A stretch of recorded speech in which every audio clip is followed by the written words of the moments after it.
Oh, damn it.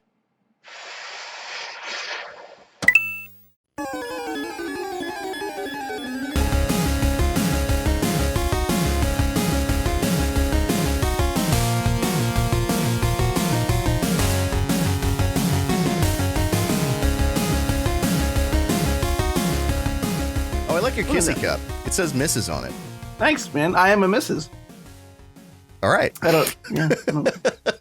All right. Feels like that's the end of it, right? Let's move on. We have so many coffee mugs that I gave up giving a shit what they look like. So we have 2 whole shelves. I just grab random shit. I had a kitty cat mug yesterday. Yeah, that's very adorable. I wish you had it now. Man, what's it like to have such concrete, rock hard masculinity that you can drink out of a Mrs. mug? Yeah, tell us. Stifling sometimes, really. I mean, my cock gets in my way when I walk. It's really it's a problem. All right. Well. All right. You guys, you both saw Trial of Chicago 7? Yes. Yeah. I am excited to talk about it. I rewatched it yesterday evening to freshen myself up.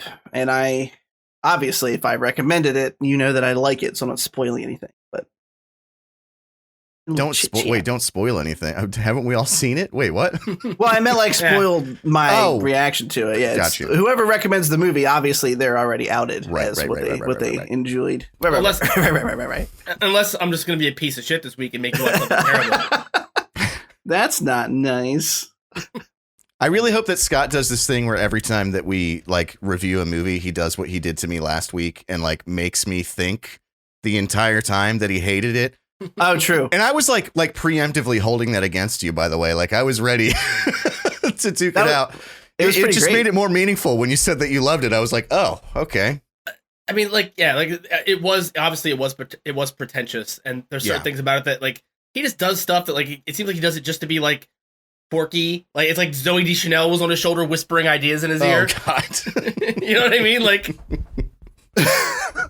I think that when something's pretentious, but it has like a reason to be pretentious, it doesn't bother me. Like if it's pretentious and it fucking sucks, then of course that's annoying. But if there's like, I don't know, I can see why he does the things he does. I don't know. Go ahead, Chris. Say what's on your mind, bud. No, I'm fine. I always just think of Zooey Deschanel. I think of that old iPhone commercial. Like, Siri, how do I make artisanal organic tomato soup? And I'm like, I don't know where you are right now, but I hope you get struck by lightning. You fake quirky bitch. Because there's so many like real quirky awkward girls out there who like would be nervous to even ask Siri a fucking question. Zooey Deschanel just plays that off because it's a brand. You're not really like, there's no way you're that fucking weird. Right. She's actually unbearable. Like I can't stand her. She's just so fake. She's the worst. There's a show called New Girl. It should not be a surprise because it's a pretty popular show. And my wife loves it. And I got to admit, the writing is pretty good for the jokes for the most part, but I still can't. The show's great, but she's terrible. But like, all the dudes in that show are just wonderful. Excellent. Yeah. It's a real like Ted Mosby situation where like the worst character is the star of the fucking show. Yeah, 100%. But I agree, the writing is really good for that show. It is. Yeah. Has anybody seen Woke yet? No. The actor who played Winston on New Girl has a show on Hulu. You can stream it in its entirety. It's fantastic. Oh, sick. It's so good. I love Winston. Dude, yeah. He turns into such like the lovable weirdo. It's just fantastic. Show's really good. There's a couple shows that she's watched that she'll watch ad nauseum just on repeat. She just likes to watch through them, and I'm just like, all right, turn this off. And eventually, I'm like, yeah, all right, I'm into this. We can just sometimes leave it on. It's not a big deal. Yeah. Has anybody here had to watch Bridgerton yet at all? No, I keep hearing about it though. It's from what I hear, it's just like turn of the century cum shots on satin sheets the entire time. Yeah, it's just weird sex. So just weird I'm old into musty comes. Yeah, but musty comes. Just musty comes. Sentences you can smell. I mean, like, let's be real. None of the baronesses, none of the betrothed baronesses back in the days were washing their armpits and their pussies every other day. You know what I mean? Like they got baths like once a month, and it was a special occasion.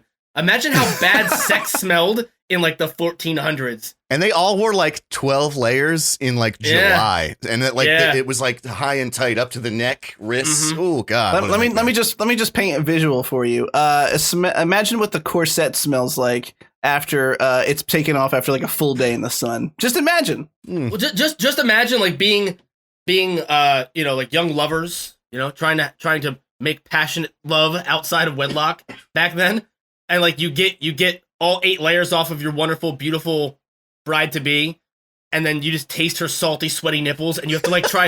Not only do you have to try to fuck her silently, but like not gag audibly, so that the palace guards can't hear you fucking.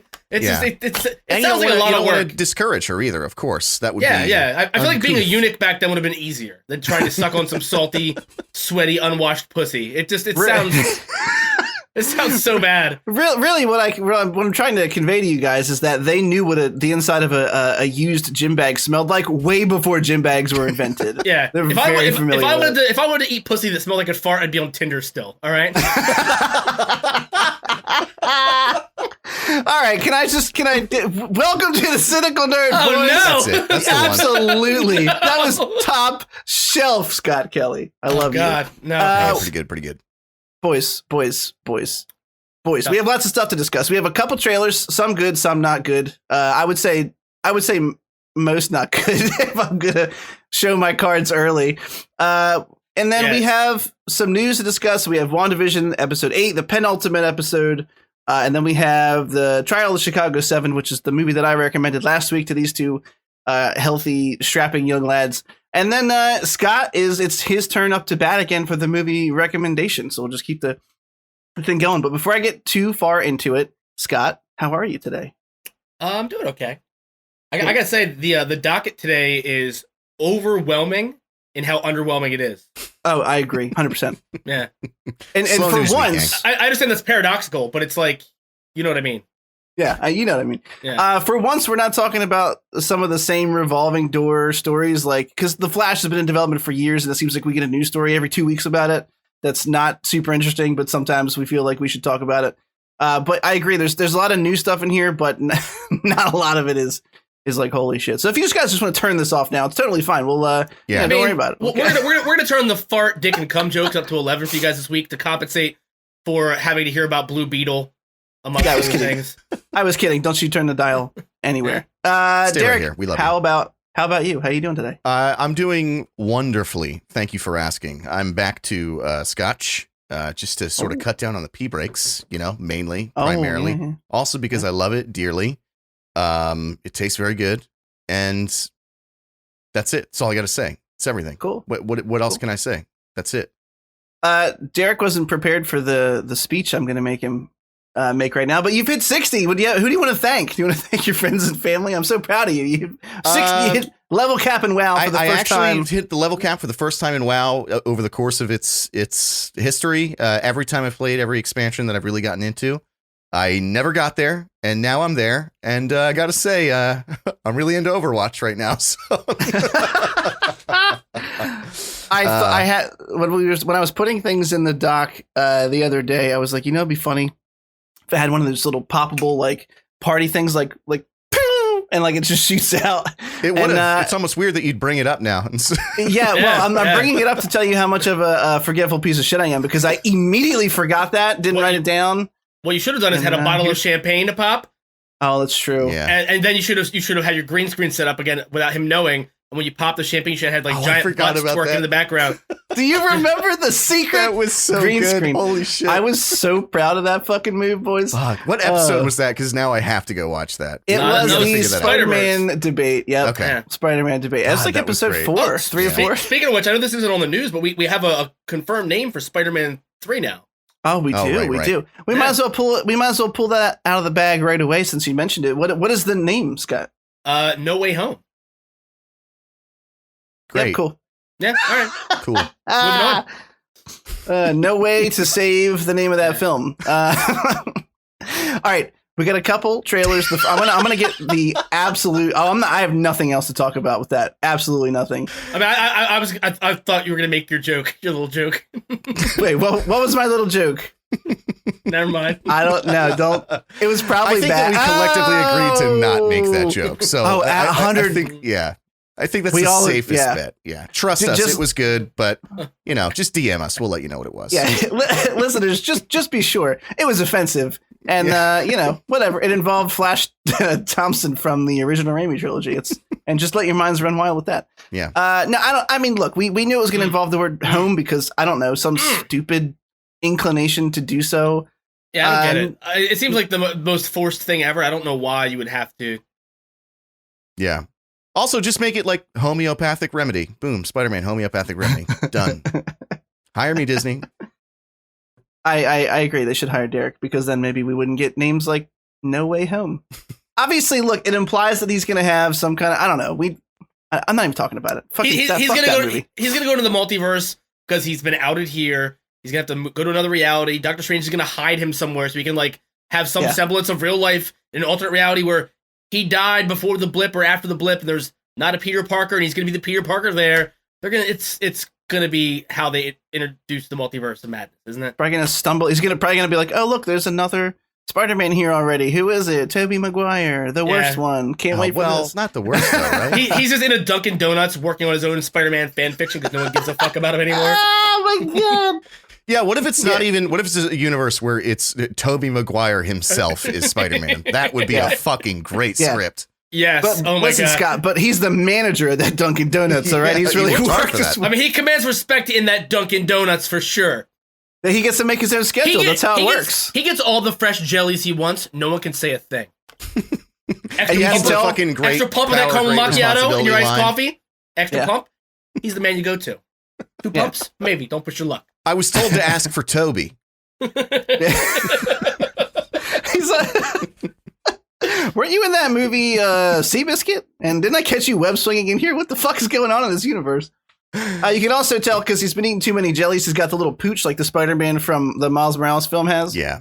So, he's like squeezing into his tight set behind the Dunkin' Donuts. Wasn't Spider-Man from Spider-Verse, wasn't that weird nose guy from New Girl? Jake Johnson. Yeah. Same guy. Voice, yeah. And he did excellently. He did better than any Spider-Man.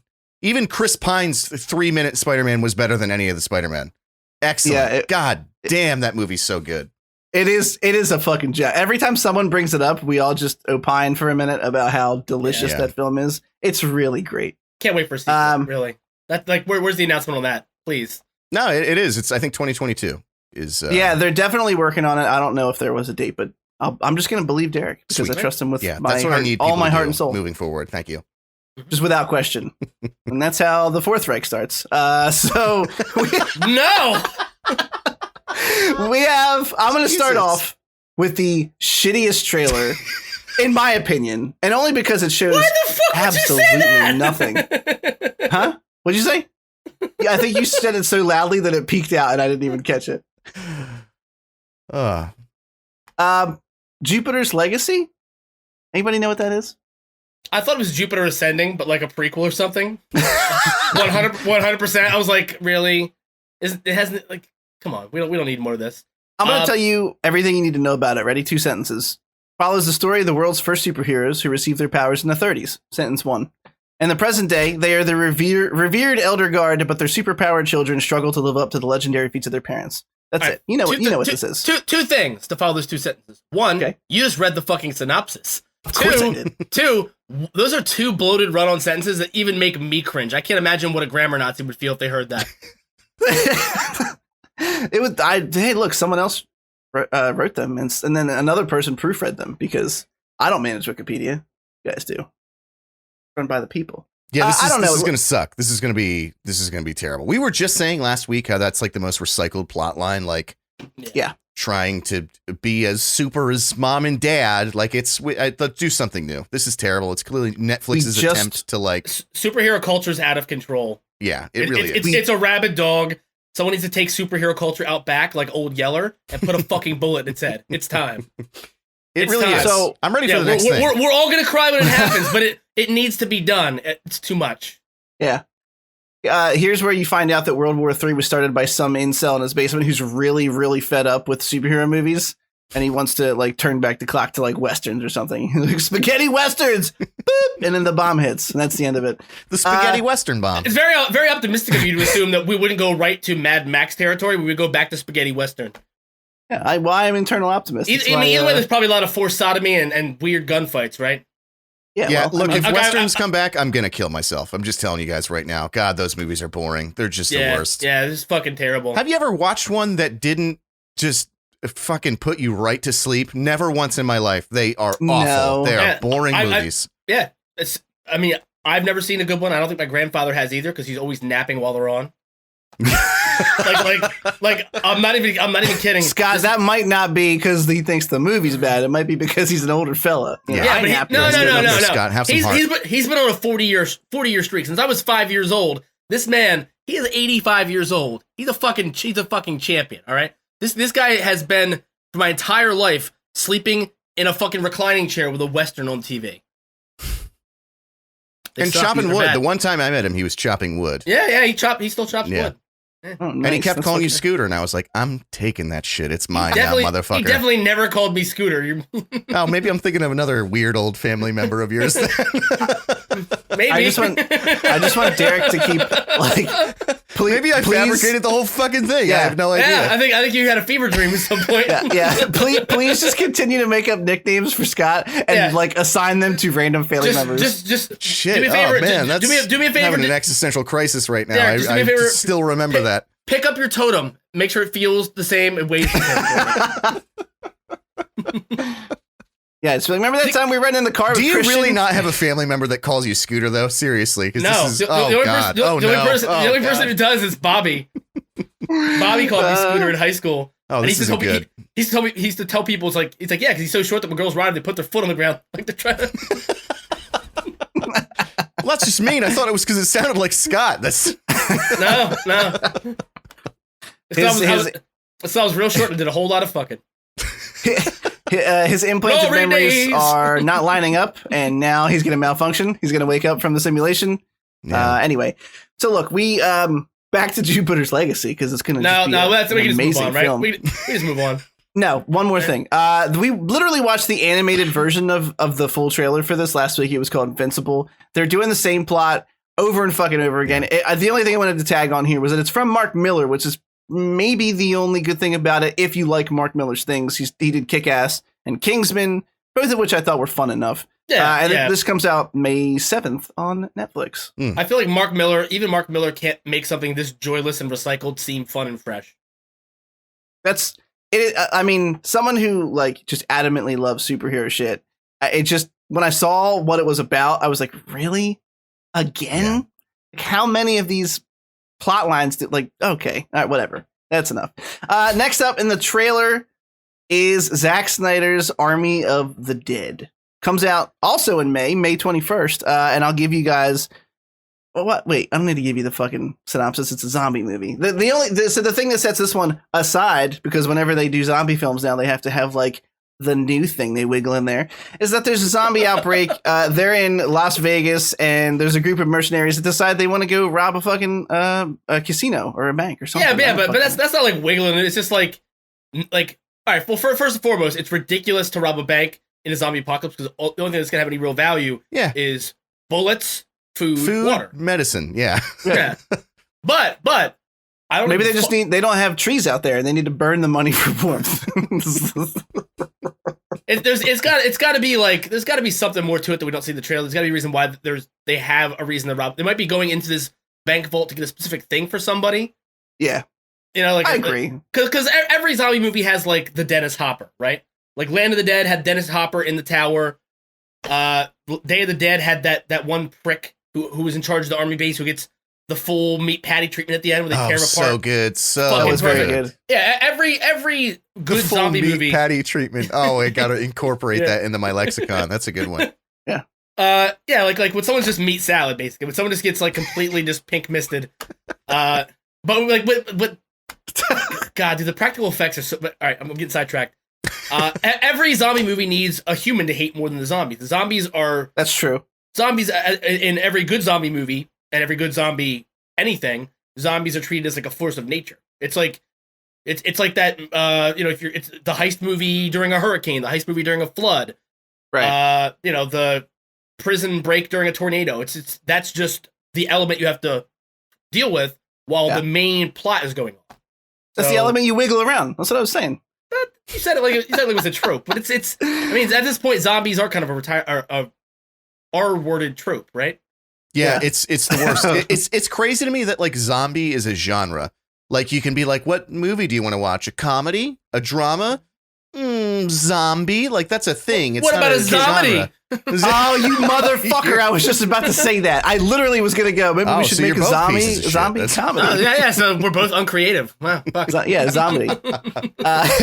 Surprise. There's no theater film trope that's more overdone than zombies. I would rather watch the first Captain America movie on a marathon every day of the year than watch zombie movies. They really are the same fucking movie over and over and over again. It's just boring. But some of them are done very well. Like some of the classics are good because it wasn't overdone at that point. Like it wasn't the same. Even some modern zombie movies are really well done. I really enjoyed Zack Snyder's other zombie film, Dawn of the Dead. I like that movie. That's not modern though, is it? That's like 20 years old. I mean, fuck you. We're old, and I don't like to think about it. I mean, it feels fairly modern. It came out. Zack Snyder's Dawn of the Dead remake was fucking fantastic, though. That Dawn of the Dead and Zombieland, I think, are two of the best zombie movies. The first one, Zombieland was the second one. Yeah. The first one's fantastic. Second one, but that was a zombie. I don't think I saw the Yeah, that's true. It was a zombie. Yeah, zombie. Yeah, zombie. Yeah. All right, I'm sorry. Dawn of the Dead is only 17 years old. Sorry, guys. Not quite 20. Just 17. That makes it worse. Just almost able to vote is all. Looked it up. That movie's great, though. It is. Really I remember watching that movie and watching that movie and that being a movie I put on to like smash. I don't know if it was when it first came. It could have been when it first. I was like 17 years old. Did the meat salad do it for you? Yeah. There was no meat. There was no meat salad in that one, but there is some anal sex in a mall. That does do it for me. Really turning him into carnitas over here. Yeah, just stuffing that butt by the Build-A-Bears. So I think what Scott said earlier, he's like, there's got to be something going on here because why would they want to rob a bank? I read the synopsis again. It says there's a zombie outbreak. They go into the quarantine zone. So maybe this is a zombie outbreak in which we actually have it somewhat under control and like just Las Vegas is cordoned off or something and you can't get in and they're flying in on choppers. But I mean, I don't know. The trailer's kind of weird, right? Because it makes me feel like there's like a Suicide Squad tone going on with like the colorful. Yeah. It really did. And I was like, oh, what are you doing here? That's the thing that's the most fucked up about this entire scenario is that I love Zack Snyder's fucking direction of photography so much. I'm probably going to fucking watch this. I'm definitely going to watch it. Oh, yeah, 100%. The scene of the helicopter like flying down the side of the building is framed so fucking well. I'm like, at the moment that shot came, I was like, you motherfucker. God damn it. I'm going to watch this now. I'm not going to like it, but I'm going to watch it. I think you're going to like it. I think so too. Like really even if you don't like it, you're probably going to be like, it was fun popcorn. Yeah. That's the thing though. Like, there's nothing wrong with fun popcorn. There's nothing whatsoever. That's what Zack Snyder does the best though, for being honest. He does. True. Like, true. Did I spot? I might have to look it up real quick. Did I spot a Michael Jai White in there, aka the man who played Spawn in the film? Maybe I'm wrong. I think I'm wrong. I think he was. Someone looked just like him towards the end of that trailer. They're talking in a hallway. No, never mind. Not him. Just looked at him again. Definitely not him. I'm an asshole. Yeah, you really are when you think about it. Yeah. It's a really quick shot. I just looked at it again. It's definitely not. I don't even need to look it up now because I'm sure it's not. But anyway, I mean, we're going to check it out because it's on Netflix and I pay for it and it's going to be free. And it looks like it could be a modicum of fun. Great. May 21st is when it comes out. Yeah, it's Zack Snyder did like an exclusive deal with them. So, all right.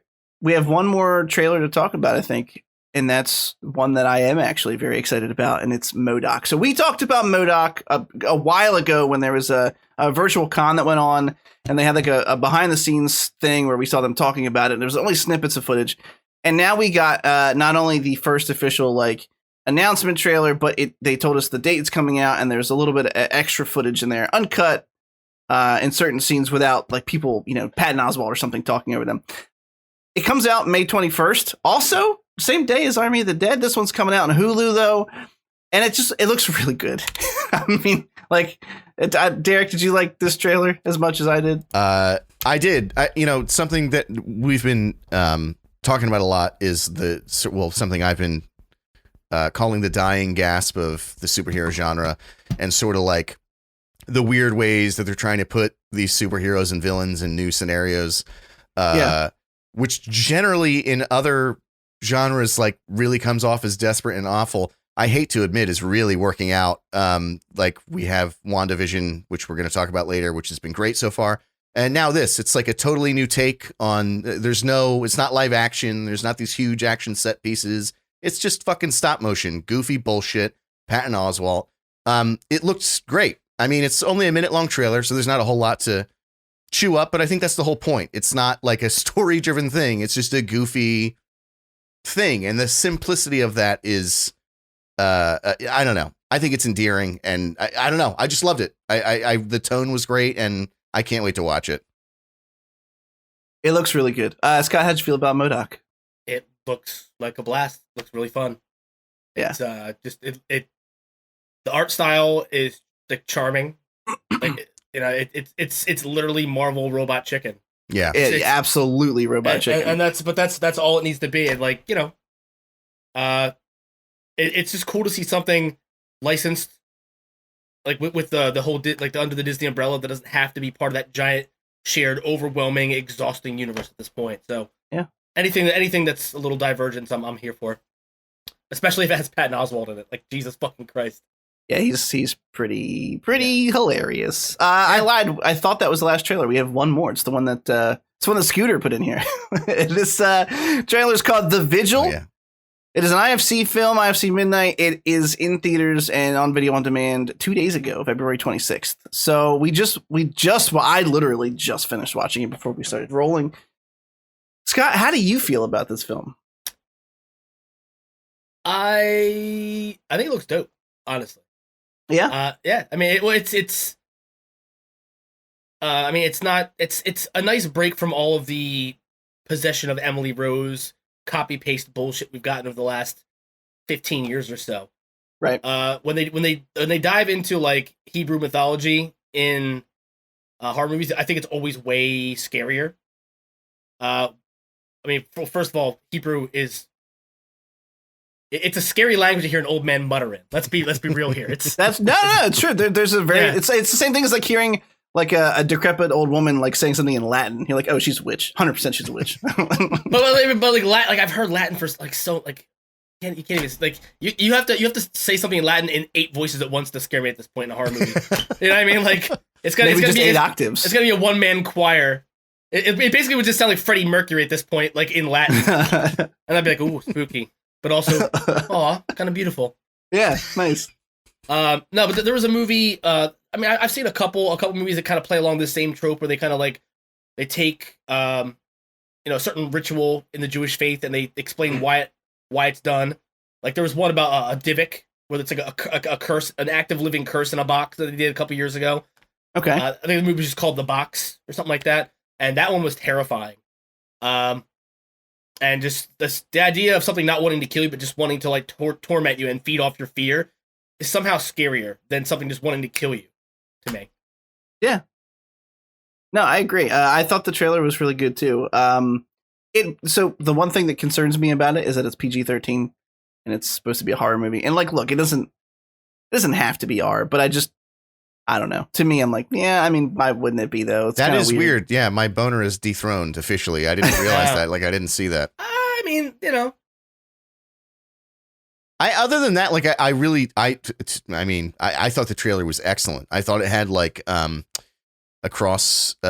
of a cross between like The Void, which we just watched, which we all really liked, and like PT. It did like have Void vibes. Yeah. Sorry to interrupt. You're 100% right. I couldn't pinpoint what it was. Yeah, and it even like the lighting, like the dim long hallway lighting, which reminded me of like PT. I thought it looked really great.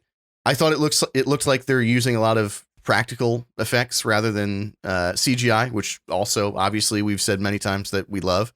That is discouraging that it's PG-13. I hadn't caught that, but it doesn't necessarily automatically mean it's going to be bad, but what I would say is think about how many bad rated R movies we get in that genre every year. Like I don't think the rating solidifies it's going to be good or bad. I think it's going to be about like how they kind of like stretch it out. How do they pace it? How they build the tension? The music's gonna be a big part of something like this, and also like obviously the absence of music in certain parts of the movie. Like that to me, like in horror, you can always tell when it's like a copy paste genre film, right? Because it's just those same swelling strings, maybe some staccatos, but it's always the same fucking. It's the same fucking music in every goddamn movie. I had a point.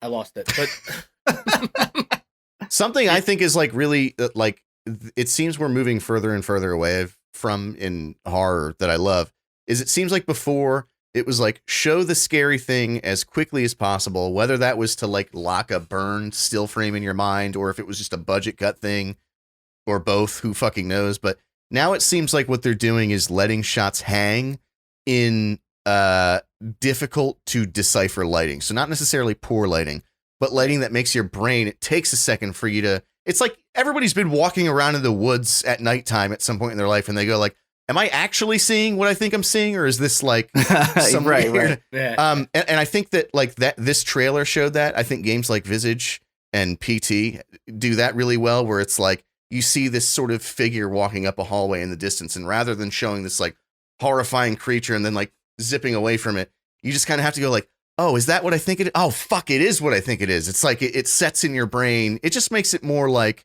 it's less cheap to me for some reason. Can I ask which chapter of Visage you played? I only played Lucy's. I only played the first one. I started chapter 2, but I did not finish it. So you remember that part where you're in the basement and all of a sudden all the outlets are gone. Yeah. And that one door opens with the light and Lucy's, the first time you see Lucy for real, she's just like this little weird twitchy. Yeah, dude. I know specifically the part that you're talking about. I will never forget that part. I will never forget that. Yo, Lucy's friend sucks. Lucy's friend is a fucking dick. Yeah, that game is legitimately terrifying. Like, I don't know if Chris has played it. I don't know if anybody who's listening I haven't. Plays horror games in general. I don't. And even it's so fucking well done, that game. I actually have to finish it. But it's just play the fucking game. It is fucking horrifying. And the lighting is so good in it. It's a great game. Word. That's my review. I really should check it out. I heard it was really good. All right, I think that's all for our trailers. Now we have a bunch of news. Some of it all right, and some of it very meh. So I'm going to start off with a story that's pretty meh, but I'm eternal optimist. I think it has some potential. So they announced there's a Blue Beetle movie in development. For those of you who might be unaware with the character, he was actually the inspiration for Night Owl in Watchmen. Not Batman, which is people usually think it's Batman, but it's not. Blue Beetle's a weird character. I've never cared about him. I've no concern for him. I know everything. Well, not everything. I know the 3 different incarnations and their backstories because I feel the urge to look those things up immediately upon reading of a character's name. But this one, so just so you guys know, I don't know how much you know about it. They announced the Blue Beetle film is in development. It's going to be based on the 3rd Blue Beetle. His name is Jamie Reyes. And he literally, it's like the best way I could describe his relationship with his suit, because that's what he gets. It's like this alien suit is like Peter Parker, but like with the symbiote. Like his character is very much Peter Parker-esque. He's young, quipping all the time, very jokey, but very earnest and good at heart. And the suit, it doesn't talk to him, but he has like he can feel what it wants to do. It's like symbiote type stuff. I don't necessarily care that much about the 3rd incarnation. He was prominently featured in the Young Justice cartoon. Apparently he was well liked. I don't know, but the character's gone through a bunch of stuff in the past. Notably, the first one also got weird powers from a scarab or blue scarab or something. The second one is what most people know, which had no powers. He was kind of Batman-esque. He was just a rich guy that made a bunch of gadgets, fought as the Blue Beetle. Okay. This film is also Batman. Yeah. Also, no. That was my point. I mean, he was basically Batman. He literally owned Ted Cord. He owned Cord Industries. He literally was like another tech billionaire that fought crime. It's just not as cool. He was like the daytime deliver your newspaper Batman. I don't know. Like it's not intimidating at all. Let's be clear though. Like until Batman, bats weren't really cool, right? Like they gave you rabies. They maybe started a pandemic once in a while. That's true. Every 20 years or so. Robin Williams played one. That was endearing. But they didn't really, aside from Batman, they had nothing going for him for years, right? Yeah. So go ahead. I'm just like, I don't get what it is with DC just picking an animal that's in no way really aggressive or impressive, and then making it an entire character's alter ego. I don't get it. Beetles are on their way up, man. Just you wait. What, Beetles? Yeah, it's like Bitcoin, bro. It's just gotta wait. Buy in on Doge, Brody. So the only notable thing I would say that I know about any of the Blue Beetles is that the second one, Ted Kord, the Batman wannabe, was came to be good friends with Booster Gold, who's this also goofy ass superhero who's from the future, goes back in time to see like the heroes of the Golden Age, and he kind of fakes it. He has tech from the future that kind of gives him the appearance of abilities and ends up being a superhero. But those two are like a buddy cop. Like they become really good friends, and those comics are actually kind of well loved by people who like them. I've never read one and I have no interest to. But I don't know. I mean, whatever. I don't know. I don't think DC has a single plan for their films at this point. I think they're just throwing shit, just like, I mean, Marvel is, but to a much more, Marvel's like a much more orchestrated gaggle of shit throwers. Yeah. They're the John Williams of chucking feces. Right. Like DC is literally like 2 or 3 apes in a room, and they're angry because they can't get out and can't have real food, and they're just throwing shit at the wall. And they were like, oh, look, a beetle. I don't know. I mean, like, what? I don't know why this character was the focus. There were rumors in 2018 about a Booster Gold / Blue Beetle film. Like they were actually going to introduce both as the buddy cop thing. Might have been okay. That's I don't way know. too much backstory, though. If you have to explain this guy comes from the future, he's not really like.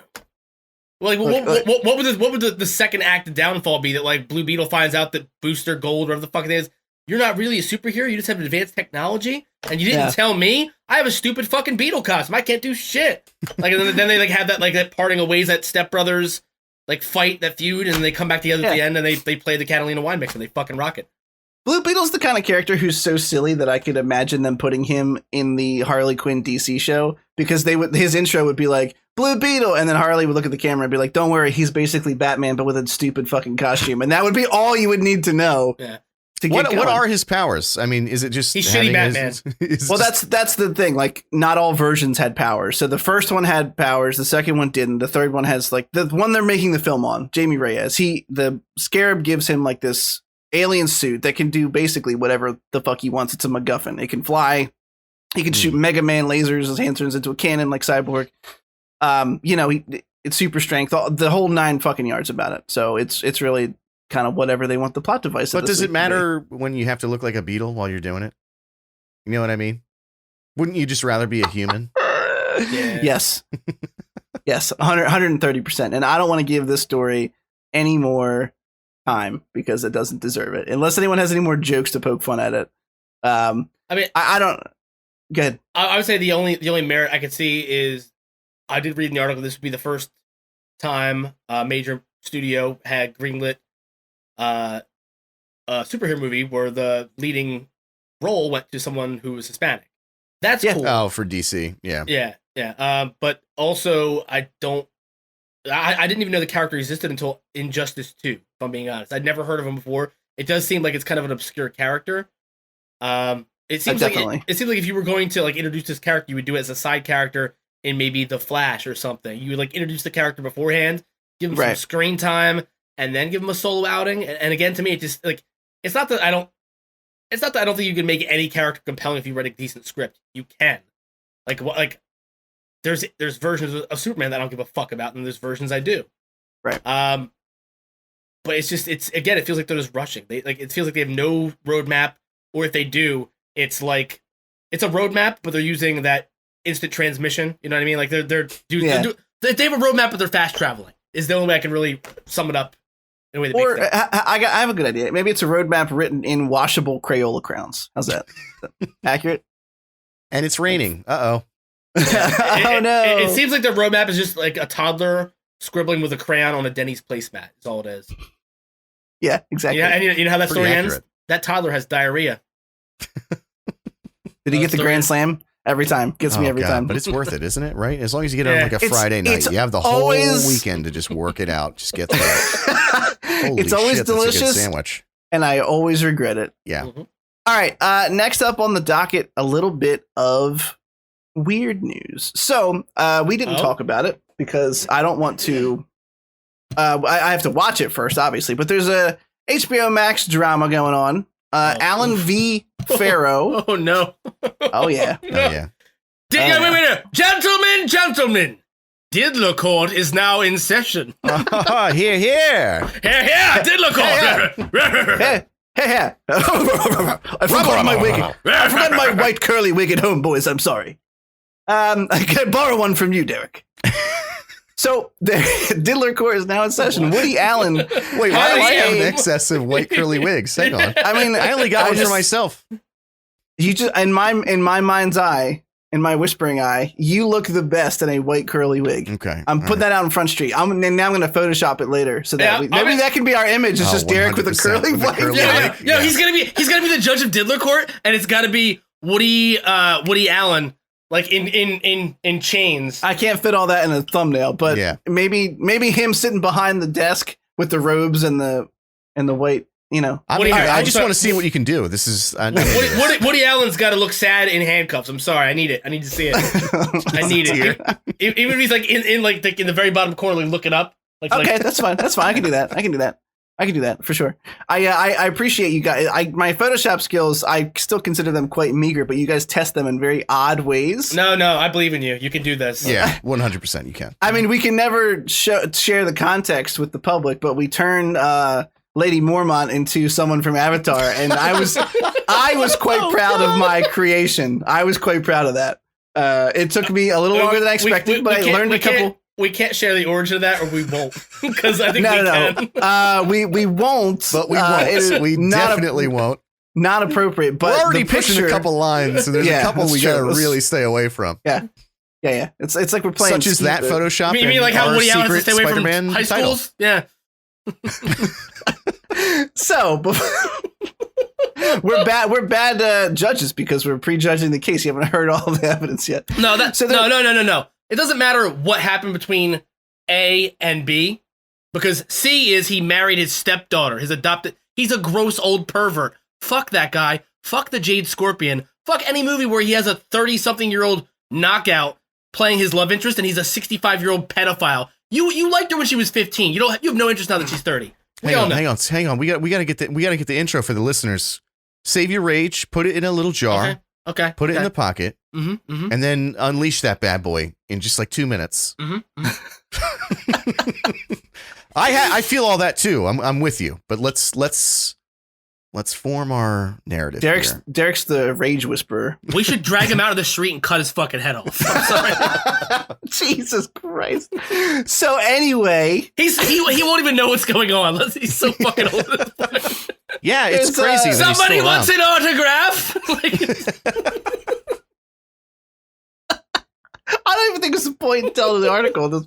I'm doing it anyway, god damn it. There's a new documentary debuting that has already debuted on HBO Max called Alan V. Farrow, and it dives into some pretty damning allegations of sexual abuse allegations against him by his adopted daughter, Dylan Farrow, who was 7, apparently, when the abuse occurred, which is about as much as I want to talk about the actual abuse because it fills me with rage.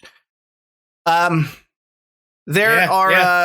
were freaking out about cutting his head off, right? Yeah, no, I mean, kind of took a dark turn here. It's kind of somber now, huh?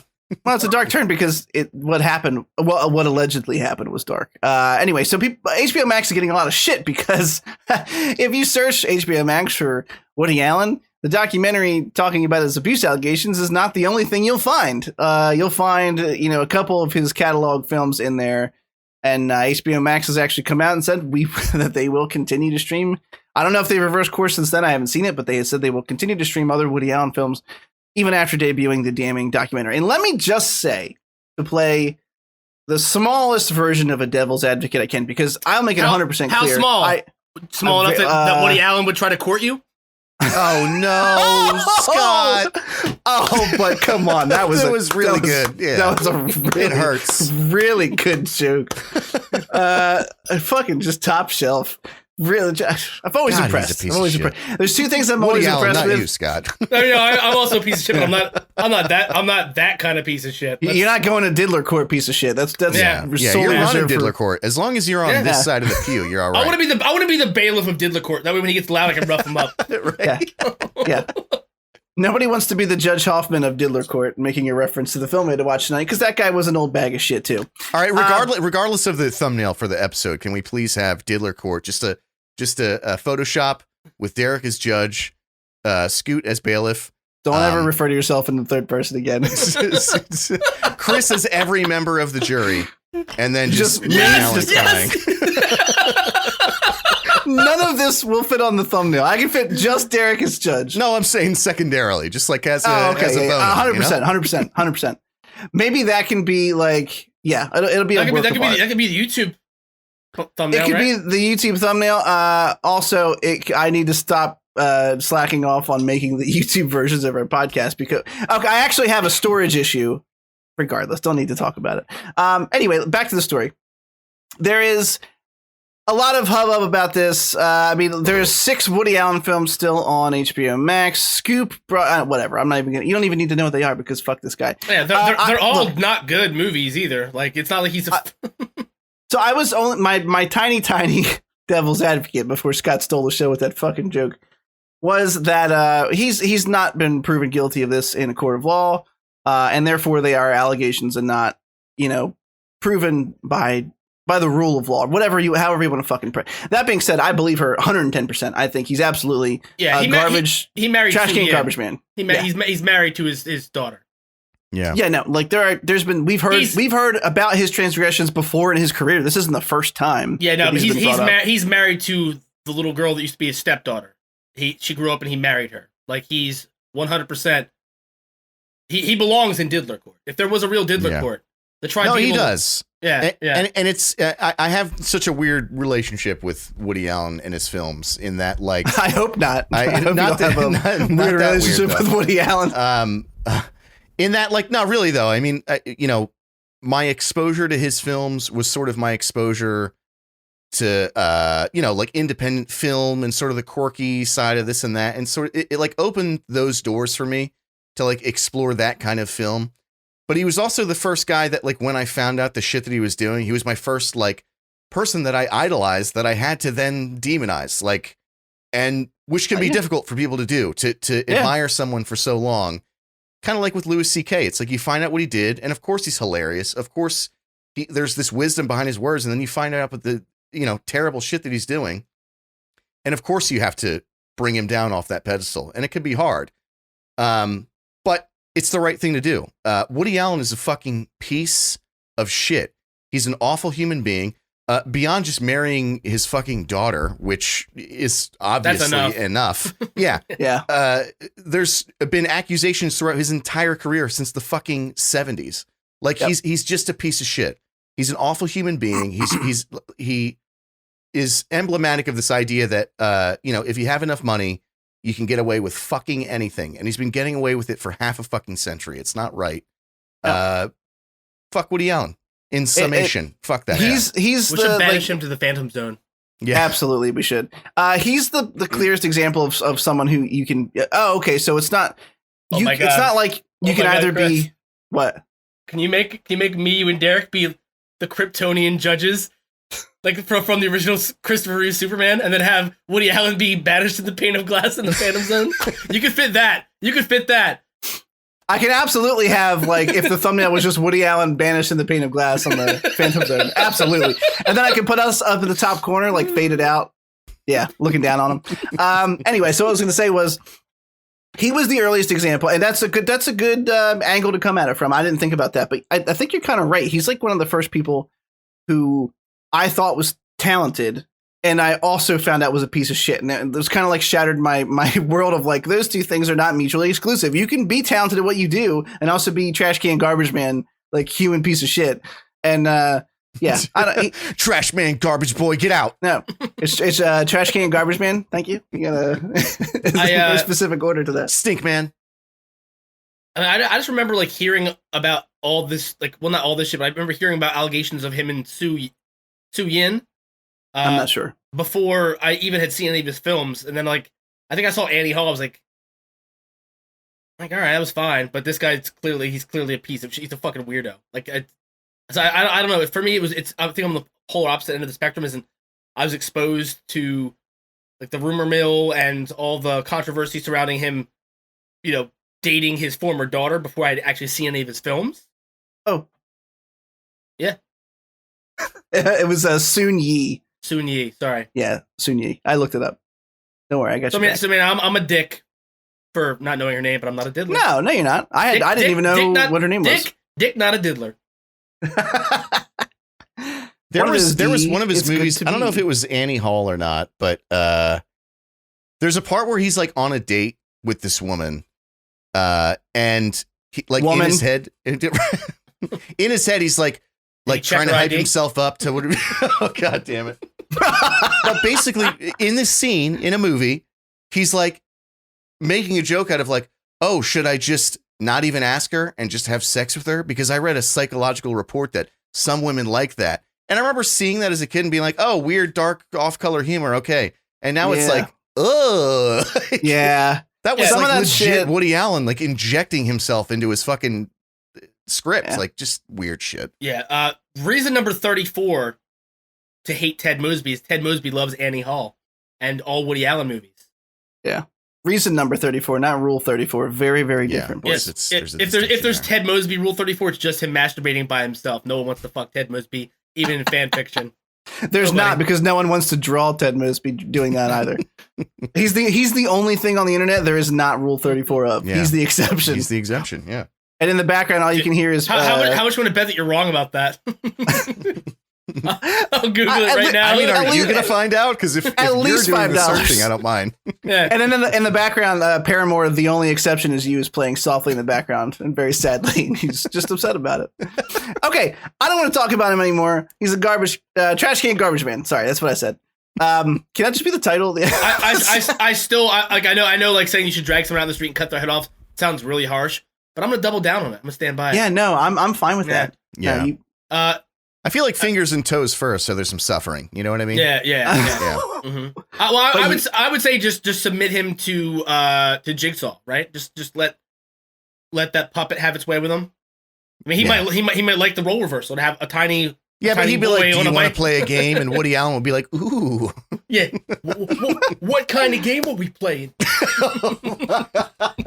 Is there gags involved? Yeah. I'm not doing a Woody Allen impression because you guys did it so well. There's no way I can follow that. So. Is there any way I could get you to spit in my mouth? I've been such a bad boy. And then Jigsaw's like, oh, didn't you know there was a pandemic going on? It's very unsanitary. Oh, this guy's fucking gross. Yeah, I gotta get him the fuck out of here. Send him to Diddler Court. I heard Judge Derek is ruthless. He refers to himself in third person the whole time. Judge Derek presiding. Yeah. They're like, is this court not funded well? Do you don't have like a someone who announces you? And you're like, no, I just like refer to myself in the third person. All right, look, we have a ray of hope in the darkness that is the COVID-19 ongoing pandemic, which is Lamb Chop's Song That Never Ends. New York City's movie theaters are set. Why would you do that to me? Did I just ruin that for you? I mean, it's in the back of my head now. Yeah. Yeah, you're fucking welcome. It was a little rude. New York City movie theaters are going to reopen next month at limited capacity. That's fucking kind of nice to hear. It makes me happy. Derek, I know you're fully vaccinated, right? 100%. We are 1/3 ready to go. I have my first shot scheduled next Friday. If you can go out and get your shot, we're just going to shield for fucking vaccines. Go get it if you can get it. Make people around you safer. Fuck you, Jenny McCarthy. I gotta be 100%. honest. The main driving force behind me doing it was that my work paid me. Like initially I was like, I'll wait. And nice. Like, we'll give you $. And I was like, I'm going to do it right now then. Yeah, because they want people to be, not fucking dying on them. Yeah. Speaking of, jobs that should be encouraging that, the John Oliver meatpacking segment last week was disgusting about how they treated people. I know you don't like John Oliver that much, but I know you also appreciate the reporting they do. I do. Completely off topic, by the way, but I know we kind of go on tangents here. If you haven't noticed on episode 22. Yeah, guys, listeners, just so you know, we actually talk to each other throughout the week. Like it's not like this is our only 2-hour segment that we I have any kind of conversation with one another.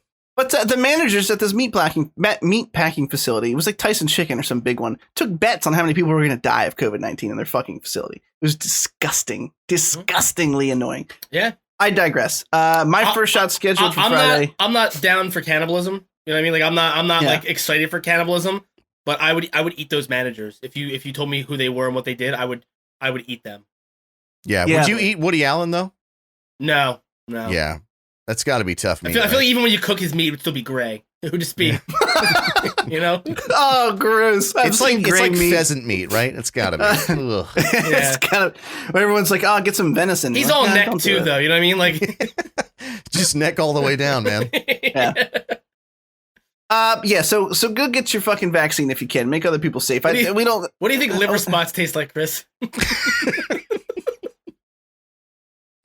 I think they're chewy. Oh no. They add a little bit of gristle in there. It's like, oh god, I hate the word gristle. Yeah. If you ever eat it's like a chocolate chip cookie. Like you just chocolate chip. So back to the fucking important stuff. Go get your fucking vaccine if you can. Mine's next week. How do this we is get good here? though. They've seen, I don't know, we spiral down rabbit holes every week. Kind of our speciality.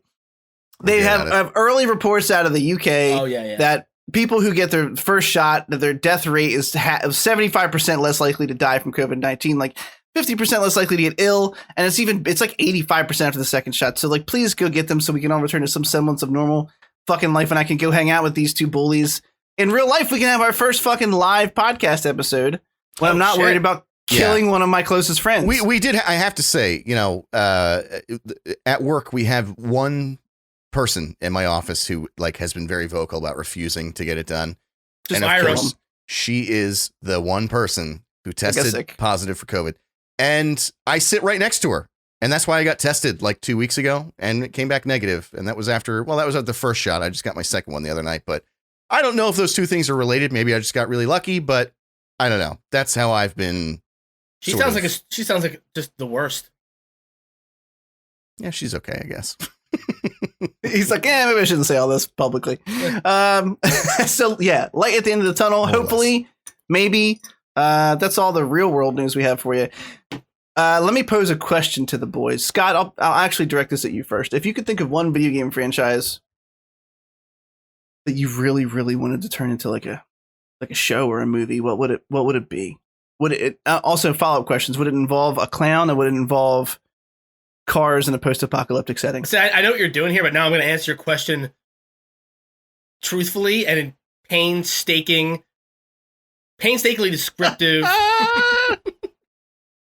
I mean, you gotta go old school RPG, right? You gotta go like Saga Front. You gotta go Saga Frontier, because that story in itself is 7 stories. Each season could be one story for one protagonist. And in this game, Chris, you have a wealth of rich, well-developed characters. Like the world building's phenomenal. You have a robot who enters into a battle arena. Very much getting remade too, bitch. PS4, PS5 comes out in March.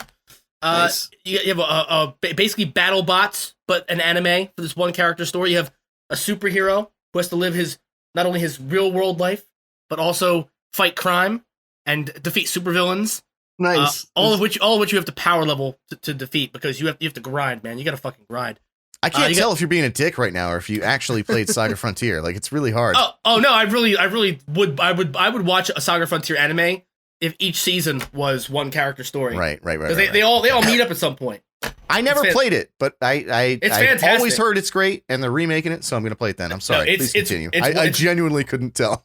Well, no, I'm watching Chris laugh harder and harder as I eat more and more time up, because he just wanted me to segue into the bit, but I'm not going to do it. Right. Don't give it to him. Don't give him what he wants. Yeah, no, he's got to work for it.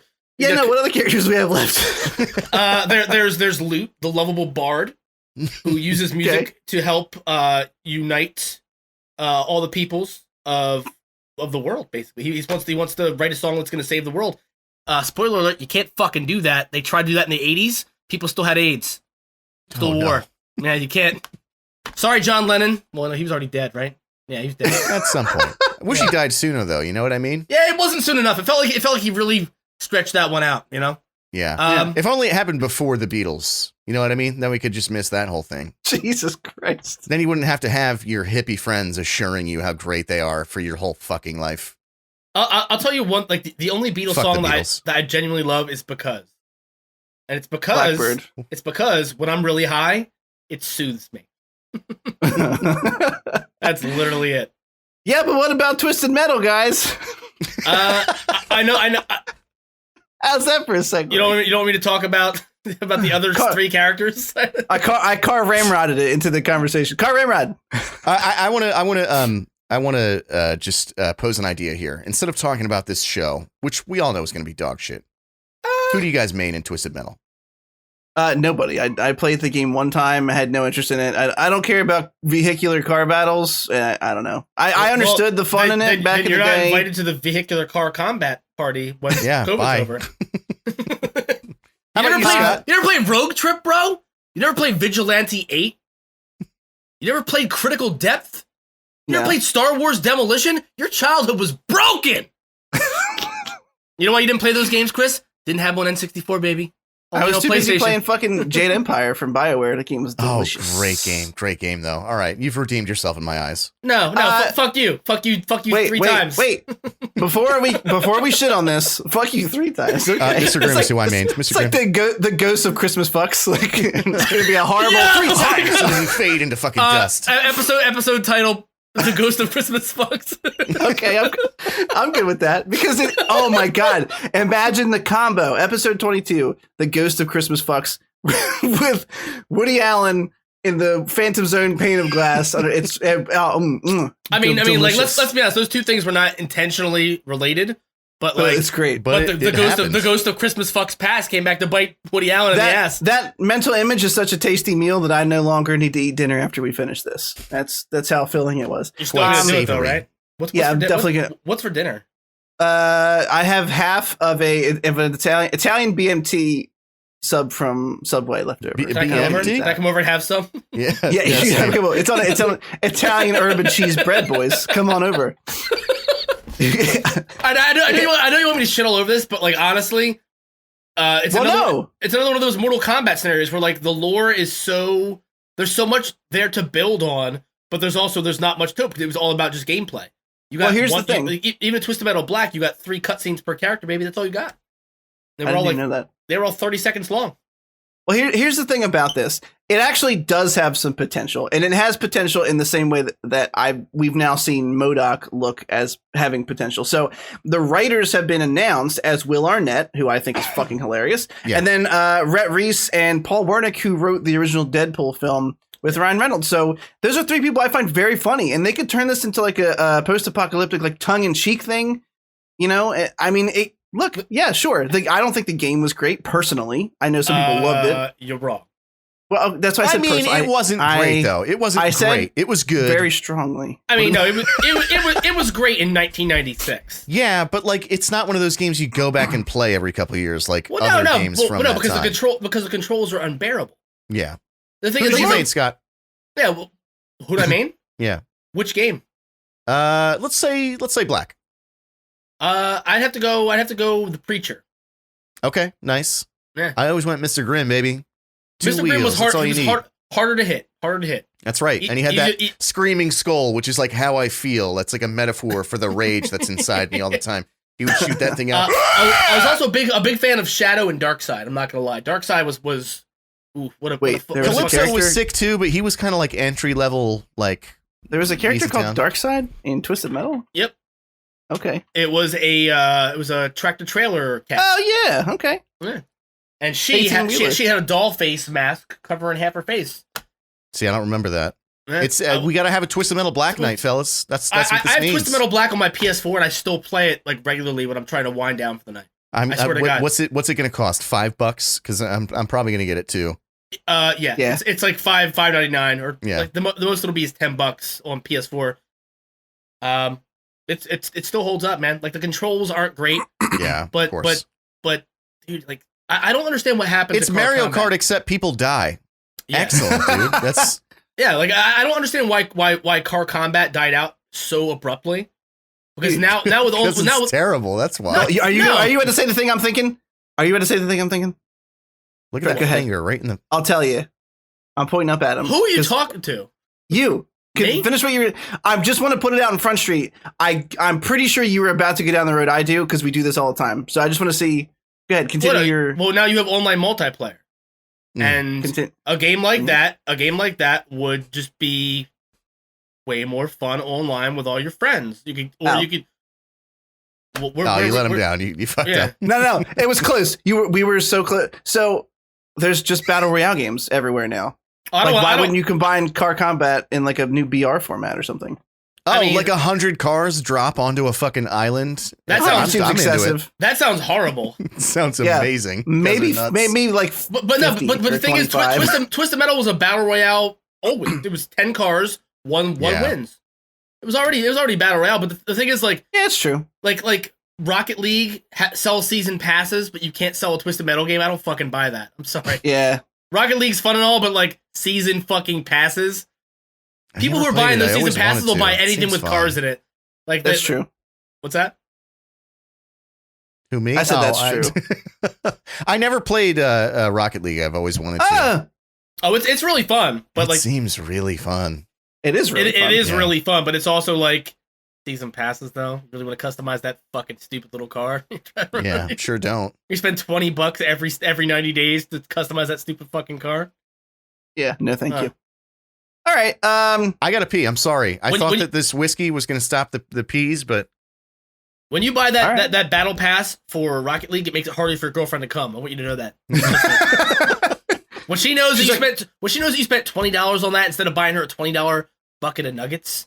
Yeah. Rise it all up. Yeah, that gets you like 60 nugs too, dude. Yeah, you're like mid thrust, and she looks really bored, and you're like, "What's wrong?" And she's like, "I saw the bank statement. I know what you did." Yeah, I saw the season pass. Get out. Yeah. How much Pusai do you think 60 nugs can buy? In the post-apocalyptic, I'm gonna go piss. In the post-apocalyptic Twisted Metal future that this show takes place in. The barter system is either bottle caps or nuggets. We've discussed this at great length before. I would say six Pusai. 6 Pusai with 60 nuggets? So 10 nugs per Pusai? 10 nugs, that's a meal, baby. I mean, in the wasteland it is. Not in Fat America. Yeah, but in the wasteland. But in the wasteland, Pusai ain't a meal. Well, I didn't tell you to eat it. We should chill now. Yeah, please. I don't know why that came off so funny. Good job, me. I didn't even mean it to be that funny. We only have a couple news stories left, so we should chill now. Thanks for listening to the Cynical Nerd. If you made it to the marker here, you can find us on Twitter at the Schmeg Nerd. If you want to ask us a question, it's hashtag AskTCN. If you want to tell us we're fucking wrong, it's hashtag FuckTCN. Scott, where else can they find us? How else can they reach out to us? We have a page on Facebook. That's right, we do. If you guys are listening to us, you're probably listening on Spotify, Apple Music, or Google. But you can also go to our website, thecynicalnerd.com, grab our RSS feed, and drop our podcast into whatever platform you like to listen to podcasts on the go. You don't have to be online to listen to them. Boom. Fucking boom. Also, last but not least, I'm just going to start calling it snail mail because most people I know don't use email. But if you want to send us a message, it's just questions at thecynicalnerd.com. Or if you want to send Derek nudes, you should send them specifically addressed to Derek. Yeah, he likes hairy beeholes. Oh, right, hairy beeholes. But don't tell him we said anything. Here he comes. So, do you want to? All right. Now, I know we have quite a few things left on the docket still, right? We still have. We have 4 news stories and then our main John. Yeah. Okay, so I guess we'll do. Yeah. Okay. Did you want to talk about the Superman and Lois that you watched? I was going to do it right before we did the episode review, but we can do it now. I mean, now let's finish up the news things aren't very long. Most of them are like quick hits, you know. The first one is just, it's more of like an informational thing for everybody. The Muppet Show is now up on Disney Plus. I personally still love that show. I turned on a random episode. Fucking hilarious. It was Johnny Cash. There was a little, well, not controversy. People who are dumb. There were a couple episodes they put up where they put disclaimers in about language or phrases used. And I thought they were nice. Like it takes a couple extra seconds out of your life, but the disclaimer basically says there's language or content in here that is offensive. It's not okay now, and it wasn't okay then. We're leaving it, for continuity, for like not to fuck up the episode, but also it's like you should know that this is wrong type thing. And people were some idiots on the internet were mad about that. They were pissed off. What, about the warning or about the content being included? Yeah, they were mad about the warning. They were mad that the same crew that was mad Gina Carano got fired was mad that Disney was being soft on people. And is anybody mad about warnings. Gonzo fucking that chicken for 50 years? I mean, no. What do you think I'm doing after we're done the podcast? Watching Gonzo Rule 34, baby. Gross. I mean, yeah. Sunday night well spent. Yeah, I mean, like, who doesn't love the Muppets, right? Muppet Treasure Island, Muppets in Space. Yo, who's your favorite new Muppet, and why is it that giant fucking bear from Muppets in Space? Right? It's the giant fucking bear from Muppets in Space. Yeah. Muppets in Space is a fantastic film. I love it. Yeah. I don't love the Muppets, not because I don't like the Muppets. I guess I never really got exposed to the Muppets. Really? Yeah, like I watched the one with Jason, whatever his name is, Muppets, bro. a couple years ago. But no, off weird. As far yeah, I mean, it sounded like you were gonna be in the next HBO documentary for a second there. Right alongside Woody Allen. If you see I show for Kermit, my first day of work and Woody Allen's there. That's not good. You see Kermit walking up to you in nothing but an overcoat. Just be warned, he's probably gonna expose himself to you. Nah. I like the be blurb warned. about His dick smells like bacon. Don't be tempted. Don't be tempted. Fool me once, shame on me. Why would okay? He fucks Miss Piggy. He fucks Miss Piggy. I'm so stupid that I didn't get that. It did take me a second, but I got that. Damn it! I wish I could rewind time and give that joke the laughter it My deserves. eighth brain initially thought that for some reason Kermit was like rubbing bacon on his dick, and then I went like, oh god, I felt real bad about myself, and all that in 5 seconds. That's how it works. I mean, bacon wrapped frog's legs are a delicacy in probably in France. So Do you think bacon wrapped frog cock is a delicacy in France? I mean, it's bacon wrapped frog's third leg. Got him. Oh my god, that's it's like a kickstand. Quick thinking, Marv. Get it? Yeah. Yeah, I got that one. That's a Dusty reference. Almost like it's been walking around a New York City basement for half an hour. There are 3 more news stories to talk about, and then we get into our main topics. The next one feels weird, but it's apparently happening. It's a Superman reboot happening from writer Ta-Nehisi Coates and producer J.J. Abrams' Bad Robot Studios. So they're the only reason. Well, I mean, there's a couple reasons. Let me try to read this real quick. I mean, there's nothing I can give you. Most of the important. Okay, shit yeah, let's do that. I mean, there's really nothing behind the announcement that there's a wait. So Toby Emmerich released a statement. I mean, this is official. This isn't like a news article. Toby Emmerich said, Ta-Nehisi Coates' Between the World may open a window and change the way many of us see the world. We're confident that his take on Superman will give them a new and exciting way to look at the Man of Steel. J.J. Abrams released a statement about it, said there's a new, powerful, moving Superman story yet to be told, blah, blah, blah. I mean, J.J. Abrams had apparently written a Superman film before Man of Steel was greenlit by Zack Snyder called, like, Superman... I don't know, something stupid, like Superman Fly. It was called Flyby. Flyby, that's right. Okay, I know how to fly the title. Way. Oh, God. Yep. Yeah. Something really bad. And I remember reading, like, the ideas behind it, and I don't remember what they are off the top of my head. I'm a bad host, but they weren't good. Lex Luthor was going to be a Kryptonian, too. Yeah. That's all you need to know that J.J. Abrams is the new Michael Bay, right? Like, he really is. Like, I'm not even kidding. I'm not trying to be funny. There's no punchline. Star Trek... The whole new Star Trek canon he's created was interesting at first, but now it's bloated and it spends more time sucking its own dick. Yeah, and like, it does. Yeah, than it does telling interesting stories. He ruined at least 1/3 of the Star Wars sequel trilogy.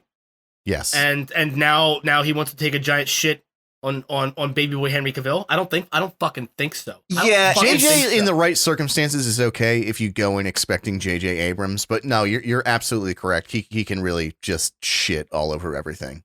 Yeah, instead of explosions for Michael Bay, it's lens flare for him. He does what he does in all his films. The thing is like his entire career is a giant continuity error.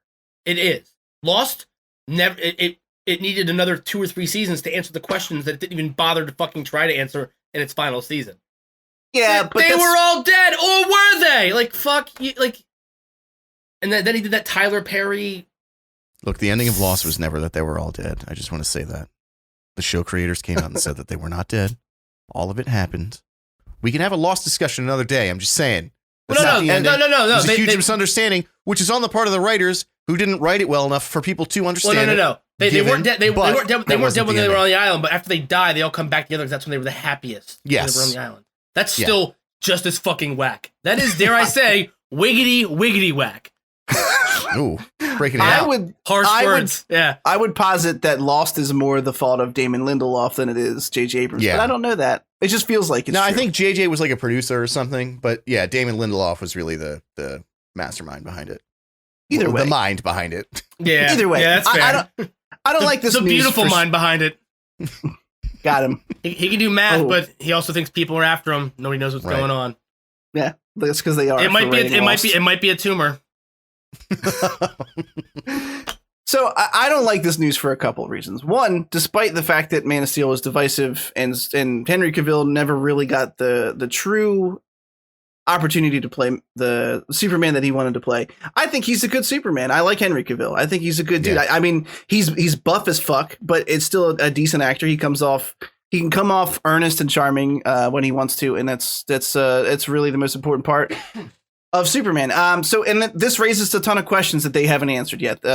Is it a complete reboot? Is it going to tie into any of the other DC films? Who the fuck knows? Because DC probably doesn't either. And there were reports that Henry Cavill is eager to play the role again. Would they even offer him up the role, or would it be too confusing to people? I don't know. I don't like the news. I'm not excited about it. I don't think J.J. Abrams should touch every major franchise because it's just not a great fit. I actually liked the new Star Trek films, minus the second one. The second one was dumb because the whole time they tried to make you think it. Yeah, you knew he was fucking Khan. You fucking knew. 150 fucking %. And also, I can't stand.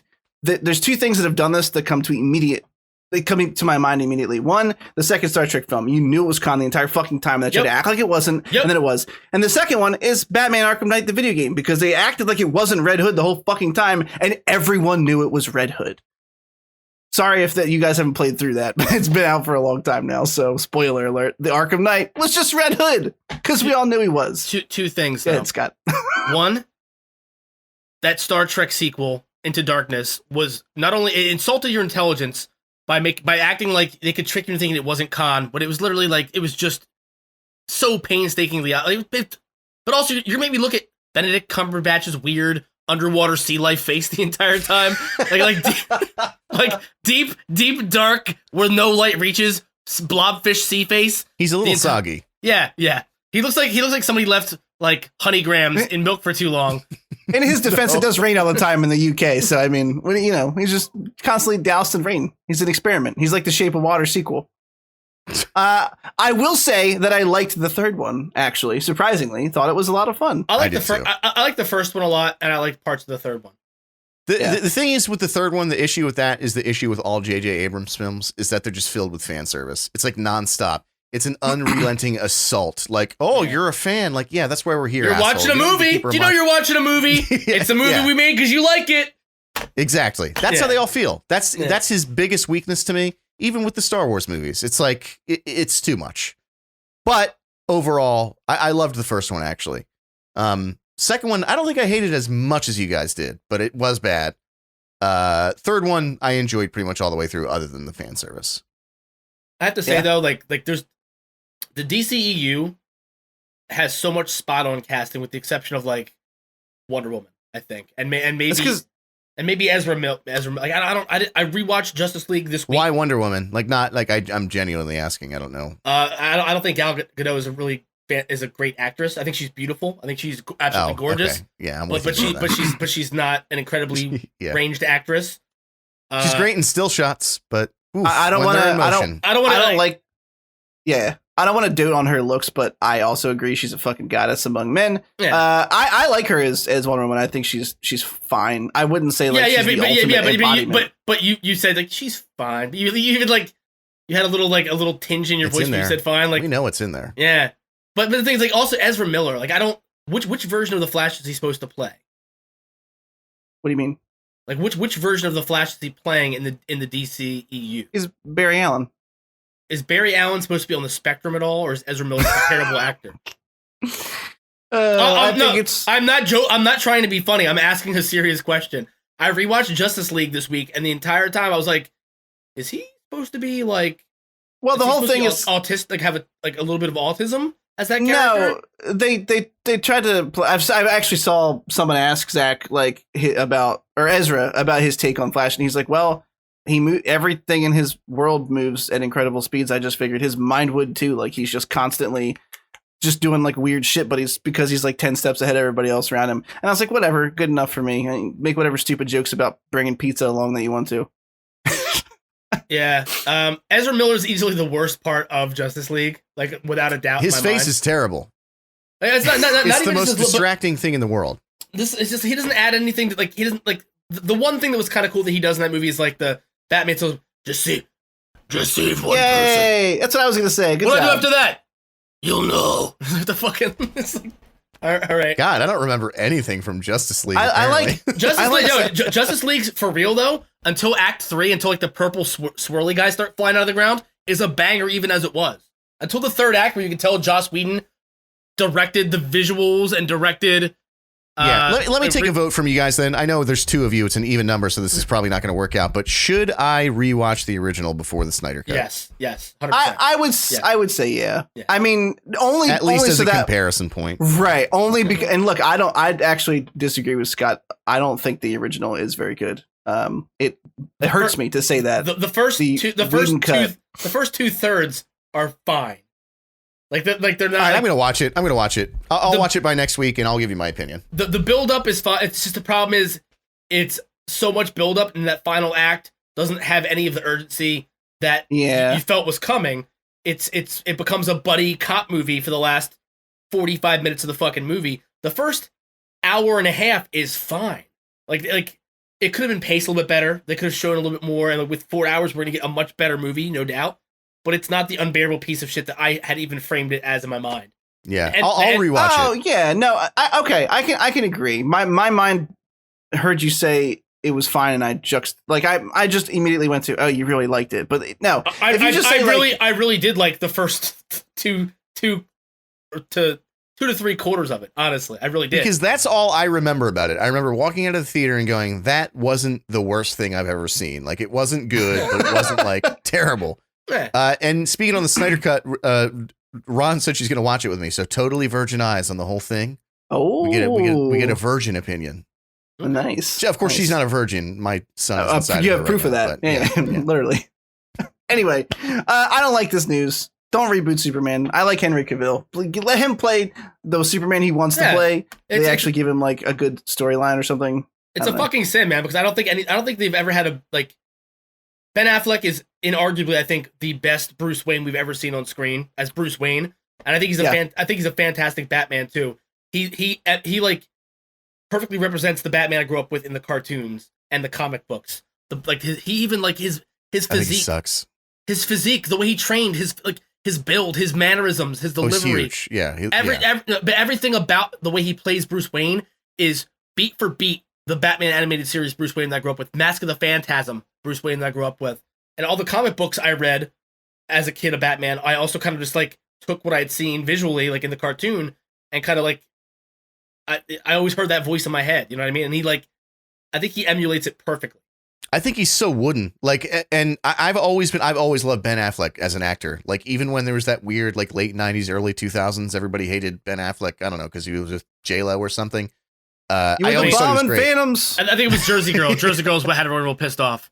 Yeah, but I always thought he was an excellent actor. But I think he's terrible as Batman. Everything he says is like, it's like he's not moving. Like he's just totally stationary and unconvincing. That's the thing with Batman the animated series. Bruce Wayne was the speech he gives to Alfred about. I mean, I think this is BVS, but the speech he gives to Alfred about. I'm watching those by the way before Snyder Cut. Yeah, I'm doing Man of Steel and BVS.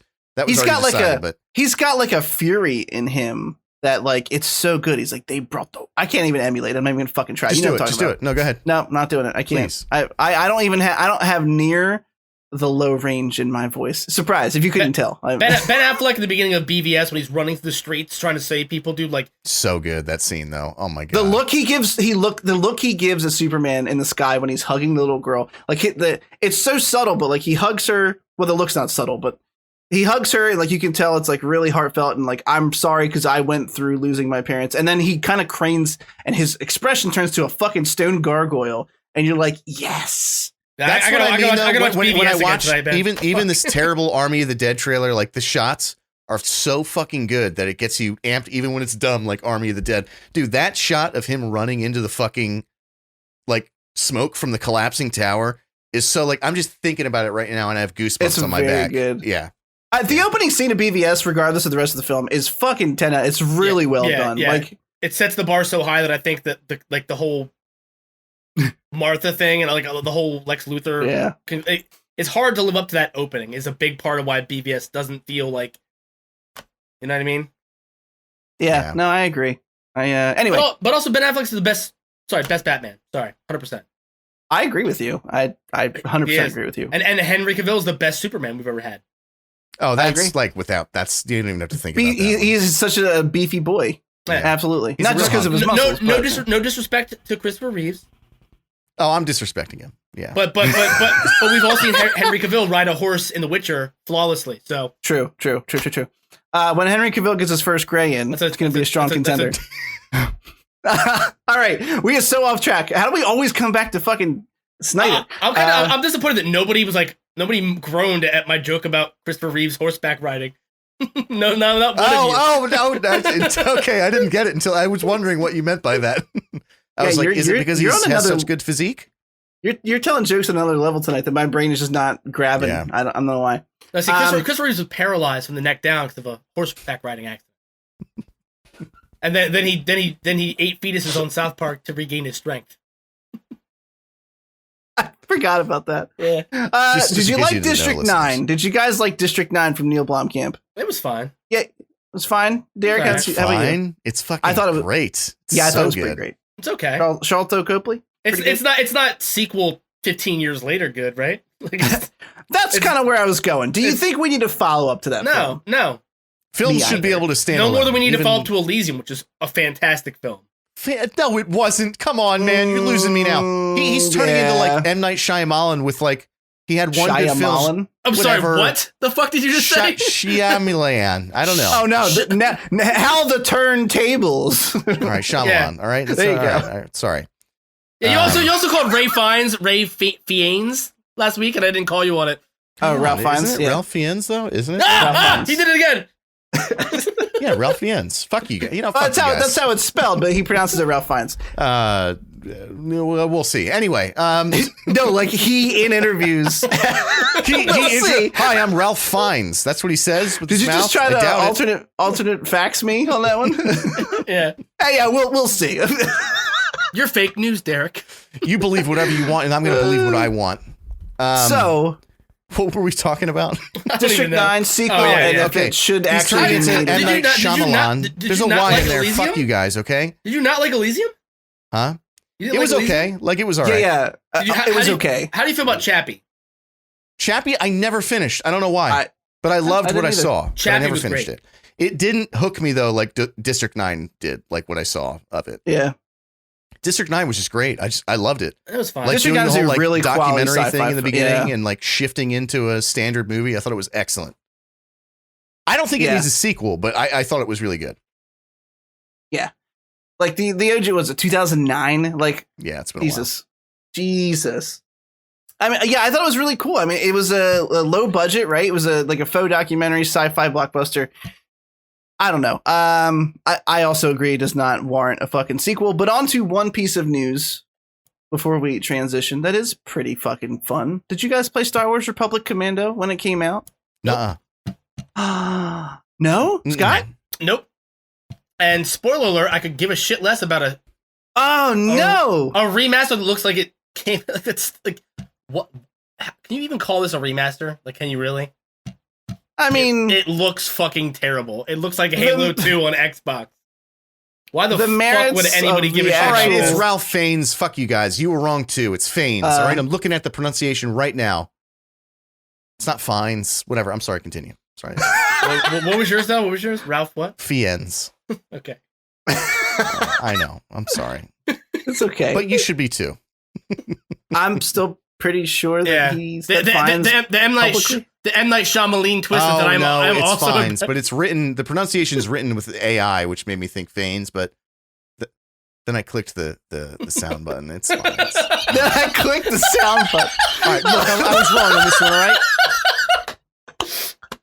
You said that so solemnly and like fuck. Yeah. What an M. Night Shyamalan twist. Shyamalan. I said Shyamalan. That's right. Fuck you guys. Love you. I've never heard anybody add extra syllables to his name before. There's a Y in there. What's it doing there? You're right. There is a rogue Y in there. It's being real quiet. All right, look. So we got to get through this because I want to talk about our fucking news topics. Yeah. The graphics do look garbage. It looks like they just like touched them up. It looks like they just made it possible to play on current gen res. Yeah, it did nothing else. It looks like it's just a Steam port that they're putting on PlayStation and Switch. It does. It does. Yeah. So the thing is, you can still buy the original, and there are ways to mod it so that you can force the game into current day res, and it feels like they just did that to the game. Yeah. It's disappointing. I played it when it came out. It's actually a really fun fucking game set in the Star Wars universe. I mean, you have to care about the Clone Wars and the troopers and shit to kind of get through it, but they're like the elite stormtroopers, and it's fun. Fuck you guys.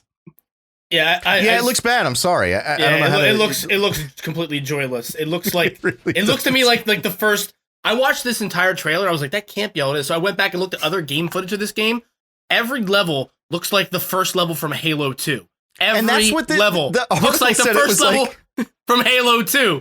It's always space corridors. It feels a lot like Halo 3. I'm like, I like Halo 3, and I don't even like Halo 3. Like, I don't want to play this game. All right, we have our two main topics, but before we get into those, Scott and I are going to talk about Superman and Lois. I'm not going to say anything first. I want Scott to tell me how he thought about it.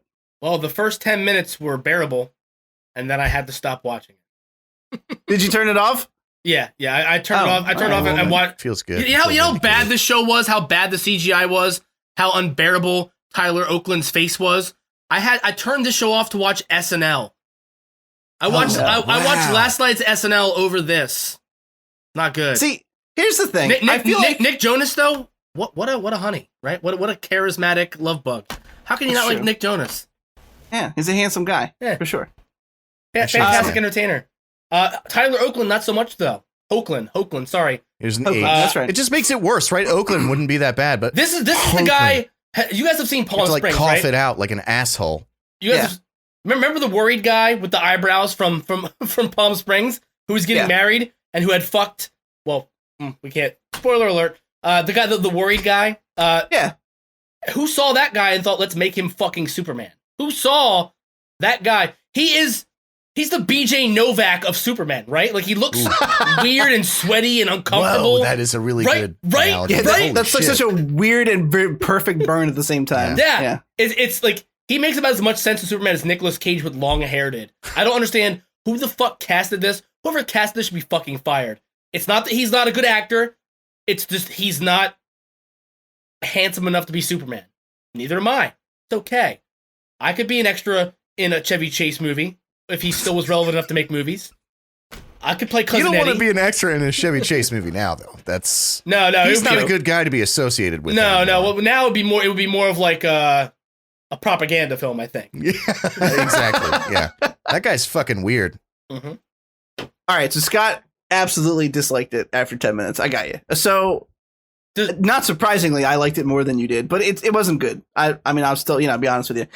First things first, you have to get over the hurdle just to watch it.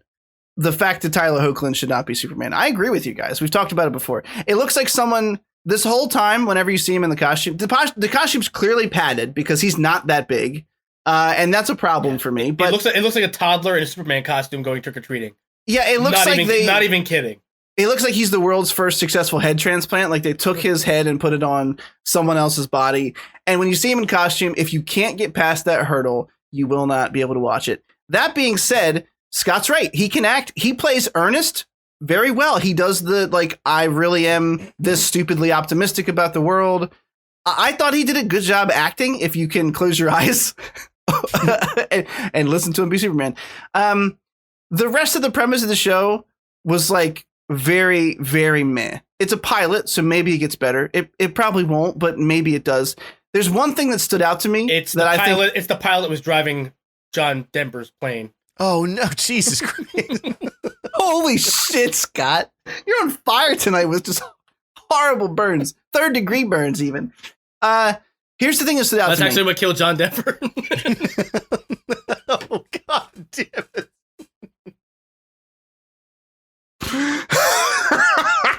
Here's the thing that stood out to me.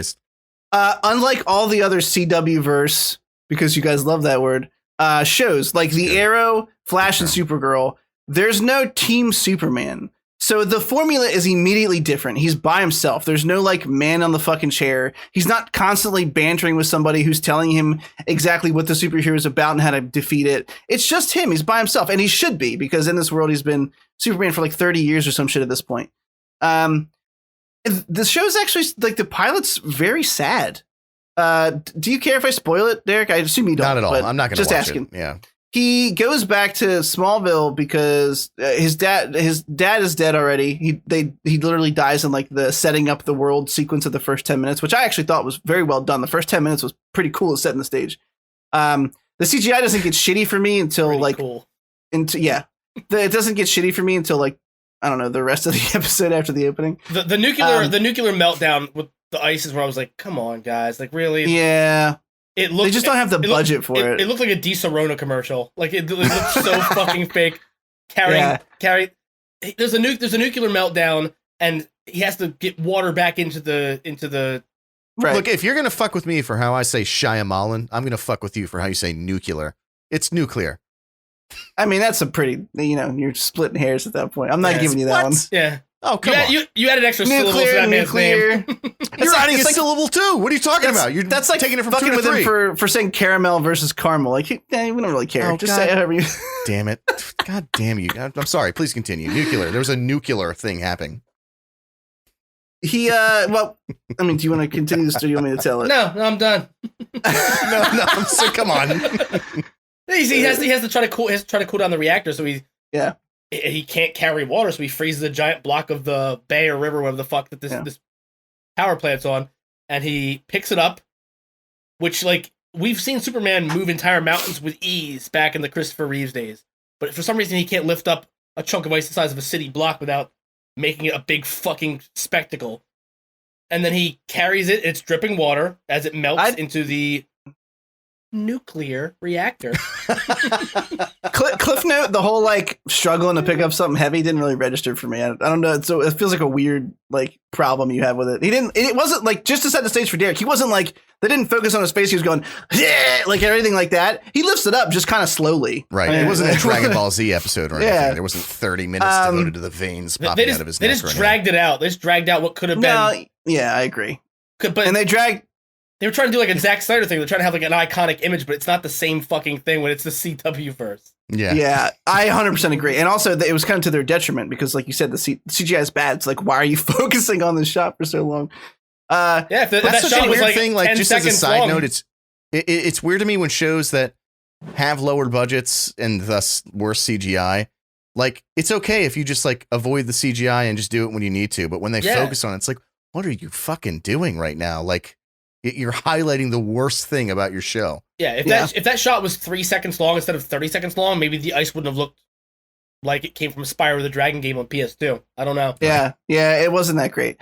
But they end up going back to Smallville because his mom dies, and the scene where his mom dies is actually kind of fucking heartbreaking. Like he's like flying to save somebody, and they later tell you that like he hears his mom say like, Clark, it's time to come home or some shit. And then the nurse calls him. He's there in a split second. She's like, "How the fuck did you?" And they just gloss past it because whatever. Yeah. And the scene's pretty fucking sad. I don't care about the whole drama with his kids. That's kind of the reason. Like, I was like, I don't think I'm gonna like this very much. Yeah. The one kid has powers. The one kid's superpower is like strength, and the other kid's superpower is just being a mopey little cunt. Wait, does one inherit them and one doesn't? No, so they make it. So here's the thing: the reason that he's been. Remember, they said they was hiding it from his sons, and we were like, why would you do that? It feels like just manufactured angst.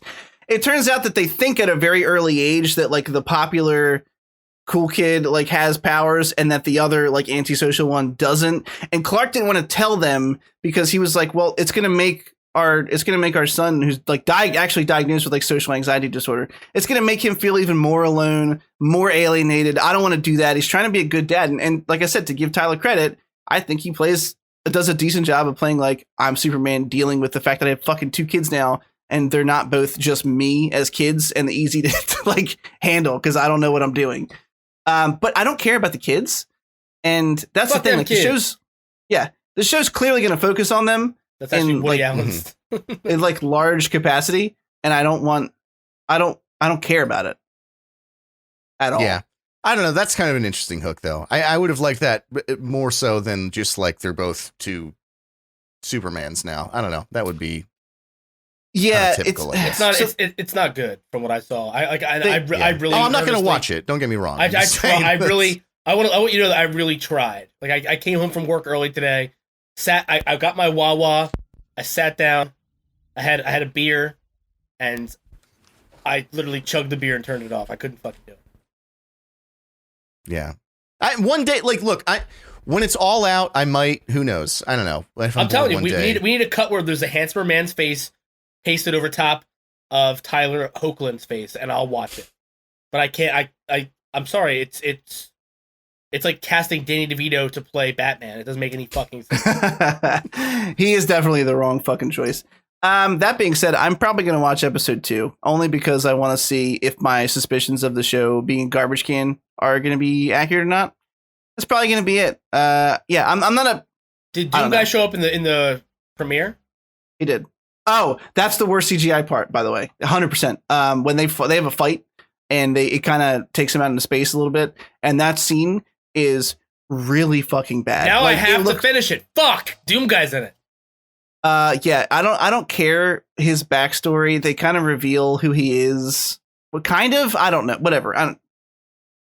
Whatever. It's not good. Is he a Kryptonian warrior, like the Kryptonian Marine, basically? Like no, no. It actually looks like the suit is what makes him able to fight Superman. So it's a kryptonite suit. That's why it's green. Well, it's not a kryptonite suit. It just looks like it powers the guy up to be able to be on the because Superman's not weaker around him. Yeah, that he just actually is like able to take Superman's punches or something. Anyway, the show's not great. I'm gonna watch another one. Sounds like Derek and Scott are never going to see it again. I want to watch Doom guy and Superman fight in space. So I'm probably going to get real high when we're done doing this. And I'm gonna the CGI is really bad. I mean, that scene if the Doom soundtrack was playing while they were fighting, I would 100% watch this show. But Trills. Okay, so 2 main topics. First one is WandaVision episode 8. None of us have talked about this, and I'm curious to see how you guys feel. So I'll set the stage like we typically do. The penultimate episode of WandaVision, it does the very typical trope of a show where they're like, it's the second to last episode. Let's go backwards first before we wrap this bad boy up. But spoiler alert, I've liked the whole series. I like this episode. There's a couple things a little weird for me, but they end up going through a couple key moments in her life. It's and we get a couple revelations, things that we thought were a given, or that I thought were a given, turned out not to be true. They go through the moment where her parents are killed and the Stark Industries bomb drops. They go through the moment where she's in the chamber. And wait, was the second moment when she's in the chamber and she gets the powers from the Mind Stone? Yeah. And then the third moment was when she goes into Sword to try and get Vision's body back. And there were a couple like, oh, okay moments because things didn't play out exactly like you suspected. Turns out Agatha's just trying to piece together how she did all this, because that's one of the revelations, at least for me, which is this was all Wanda. The Hex, that whole area is her. And they show us exactly how she got to that point. They show us the heartbreak that she goes through, which we'll talk about a little later. And then they kind of set the stage for the last episode with a really not out of left field because Vision's involved, but a really, a teaser little tag on the end I didn't expect. And now we know basically what the final episode is going to be, what the big fight's going to be about. Derek, how did you feel about episode 8 of WandaVision? I liked everything about this episode except any scene that Agatha was in, any part that she was in. Dude, she was terrible. I don't know if you know this, but it's most of the episode. Well, I'm saying her part of any scene. You really don't like Catherine Hahn as Agatha? Yeah, she's awful. She's not on so board. cringy that my eyes bled, and it was terrible. Dude, my God. Dude, the scene in the beginning with the Salem witches, like, the blue magic shooters are coming at her, but she's a purple magic reflector, so it's okay. It was so tacked on, like it didn't mean anything. Excise that scene from the episode. Seriously, excise that scene from the episode, and what changes? Absolutely nothing. It didn't need to be there. It was just corny. It shows you that Agatha has been alive for hundreds of years. She was a victim of the Salem witch trials. It gives you her backstory and builds her up as a villain. What do you shake your head? No, me or him? No, Derek. I can't get over and that. then you get all that, and then you come back to present day, and her whole character is, I'm the bad guy. It was so forced. Her witch laugh is terrible. That's not what I got either.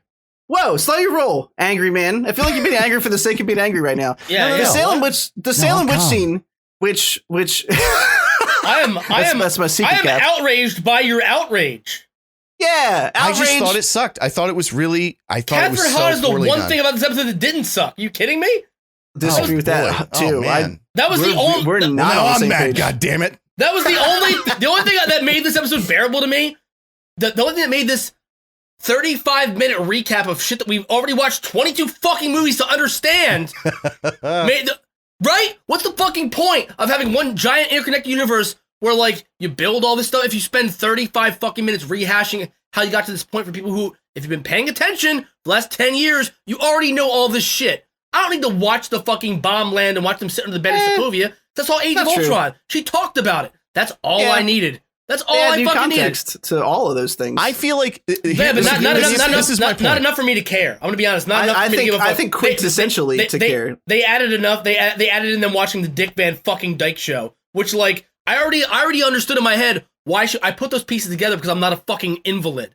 I understood why she had created this world the way she did, but they're spoon feeding it out into the wet brains who are just coming in now. Yeah, but hang on. This is my point though. Before you get away from it, that's my point. I feel like just showing Wanda reliving those experiences was enough. It's show, don't tell.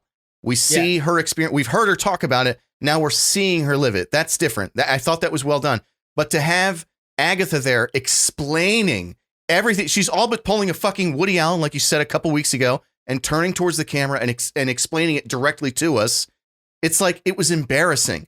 She was just expositional. That's all. Moments, she served no purpose other than to spell it out. It was embarrassing. I don't know. I thought Catherine Hahn was the only thing that brought levity and any kind of enjoyment to this episode at all. For me, watching those things play out again wouldn't have been painful if it wasn't the entire fucking episode. We have a cliffhanger from last week. Fair, okay, that's fair. Where puppeteer Quicksilver caught Monica Rambeau outside the basement. So we have this entire thing playing out. Where Wanda's walking through different memories. And Monica Rambeau is just tapping her foot outside with Quicksilver, when do we go again? Right? It's just, the only thing that stood out to me was the intro, where they're having their banter back and forth, where she's explaining the rooms. You see that giant M on the wall, which is very, very similar House to of M, House of M, but also Magneto, also Magneto's M on the cover of numerous Marvel comics. And I like them. I think that Agatha's backstory explaining that they kind of did a little thing where they explained that there are different kinds of witches, different kinds of magic, right? Yeah. But they did it through color because it's show don't tell. It's easier to show you a physical representation than to fucking explain that it's an entire color spectrum of magic in the same way that they do it in the Green Lanterns, right? I actually didn't take it that way. That's interesting. Well, I figured that they wouldn't have her do just straight up black magic. That wouldn't be. Well, no. So, I mean, I have a theory about it. So, it's crazy to me, first off, just before we continue, that all three of us are all completely on different pages about the same thing. This feels like a first for me. It feels like a first. We're all mad about different. Well, actually, I'm not mad about any of it because I think both of you are wrong. But so the that's Salem what Witch, you're mad about then. So I agree with Scott because I think the Salem Witch thing was great. First off, it showed us a couple neat things. One, the Salem Witch trials happened in the MCU. Cool, that's a neat fact. But also, The purple thing to me emphasized what I've been thinking, which is that she's made a deal with Mephisto. She found some kind of hidden knowledge, whether it's the Darkhold book or something else. And she found some. Wait, the Darkhold book? Is that what you said? No, Darkhold. The Darkhold. Oh, okay, all right. That's not. But I mean, Darkhold book is you can find that on the internet. Just a couple Google keywords. I've seen Darkhold porn, but so to me, it made it seem like they actually said you got forbidden knowledge. Like, when have you ever seen witches burning another witch in the coven because she like overstepped her station? Like, I thought that was cool. I thought it was neat. Yeah. But at the same time, I didn't.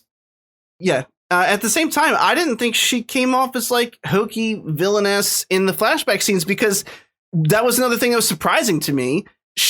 We found out Wanda had been behind all this, and Agatha was just like, what's going on? Like, I feel all these spells happening all at once. This is a crazy amount of fucking magic. I just popped in here to see who the fuck was doing it and how you were so strong.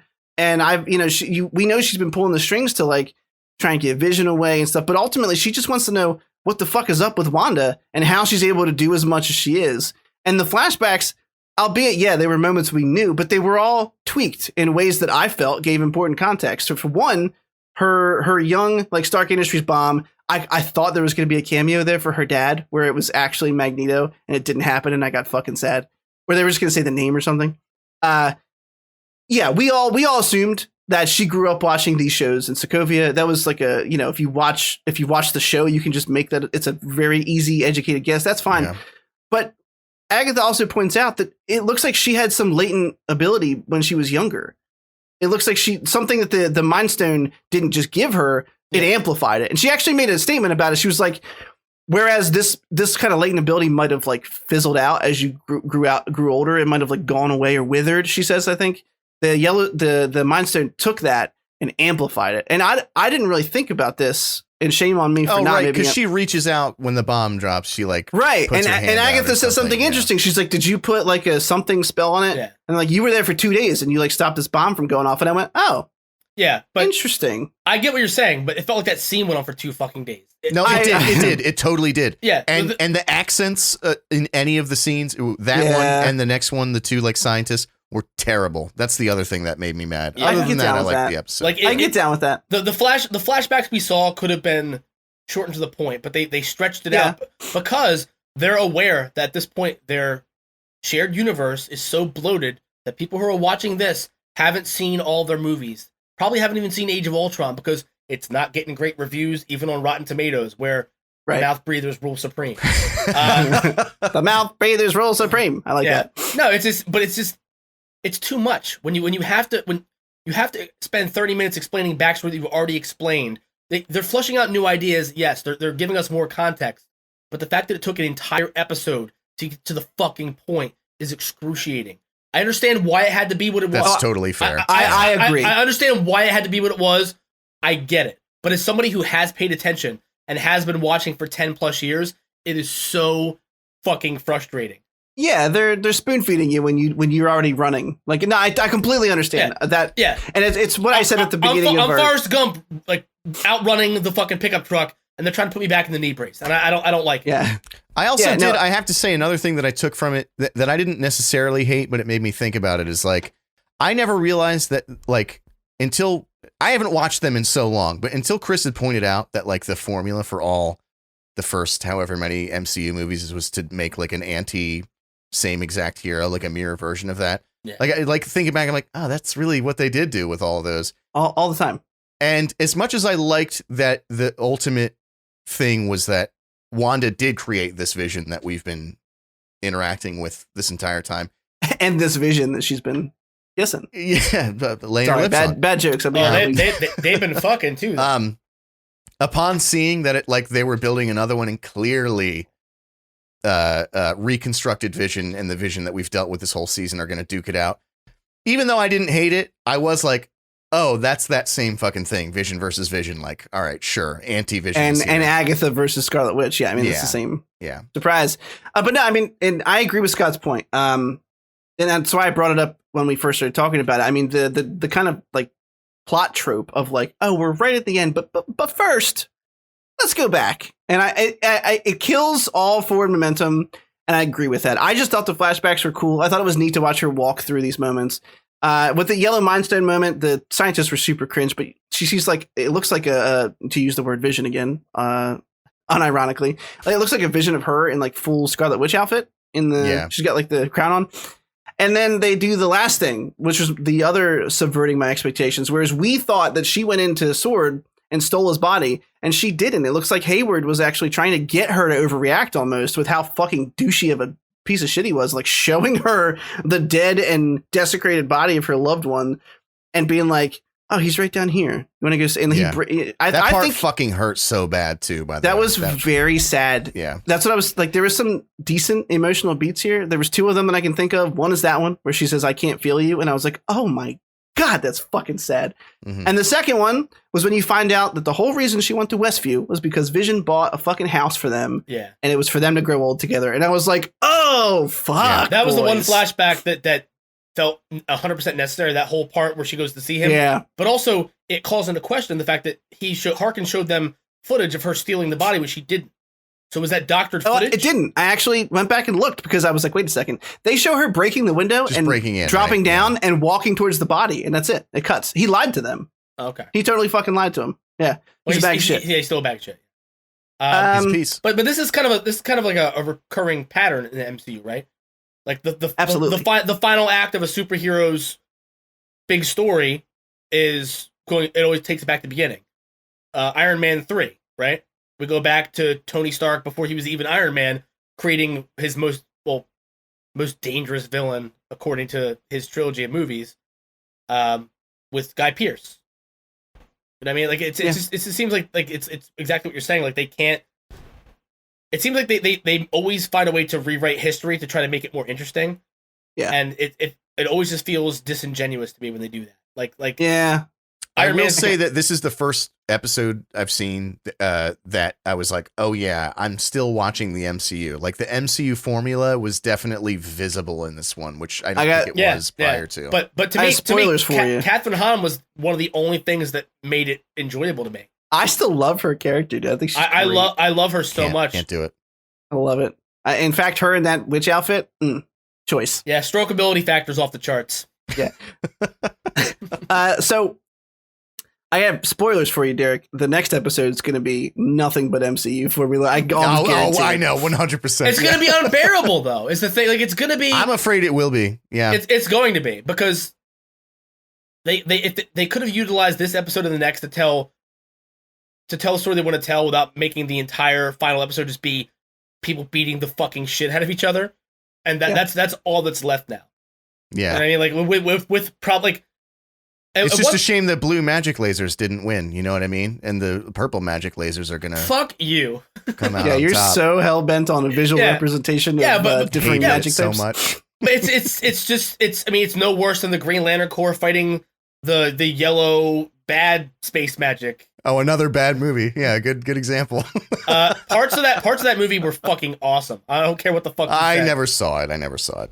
Oh, okay. Parts of it. Well, are we talking about the Ryan Reynolds one? Yeah, parts of it. Do I need to see it? Parts of it were great. Yeah, parts of it were great. You shake your head. Because a lot of people say it's literally the worst movie that's ever. Watch a highlight reel. No, that's not true. I mean, definitely not. People exacerbate. It's not as bad as people say it is, but like some of what it did with who's the villain in that movie? I forget his fucking name. Was it Sinestro? No, it's the No, he was the teaser. Sinestro was still good. Yeah. It was Parallax. It was literally the big yellow. Yeah, Parallax was terrifying and awesome as a villain, and the concept of like the way he corrupted people I thought was fucking awesome. But it's just easier to right because like I understand why you hate the blue versus the purple. Are you saying the colors make it easier? For people who don't know what the fuck's going on, yes. I mean, just to laugh at that is in an episode where they spoon fed you shit that they've talked about for 10 years, scene by fucking scene, about this character that they developed for well over 6 years since she joined in Age of Ultron. Like do you expect them to explain how magic works in the same episodes that are explaining things we've already learned? No, I don't. Listen, all jokes aside, it being completely genuine, I don't. I expect them to just not have that 30-second scene whatsoever. It didn't need to be there. It did. It didn't offer anything. Totally did. It offered It offered an origin story for Agatha. It canonically. I would have then rather take the first half of the episode, 15 minutes, and just give it to her. Just that's fine. I can agree with that too. Up, how she, sure. More info about her coven. That would have been better than us watching 10-minute scenes of shit that should have been 2 minutes of screen time. I agree with that too. Yeah. There we go. We found middle ground. I definitely agree. If we were going to go back in this episode, it should have been more about Agatha because I thought the coven shit was interesting. I was That's like, what I'm saying. Wow. She feels cheap. Like it just feels tacked on like a fucking thumbtack in the middle of this thing. I don't know. It's a purple thumbtack. Yeah.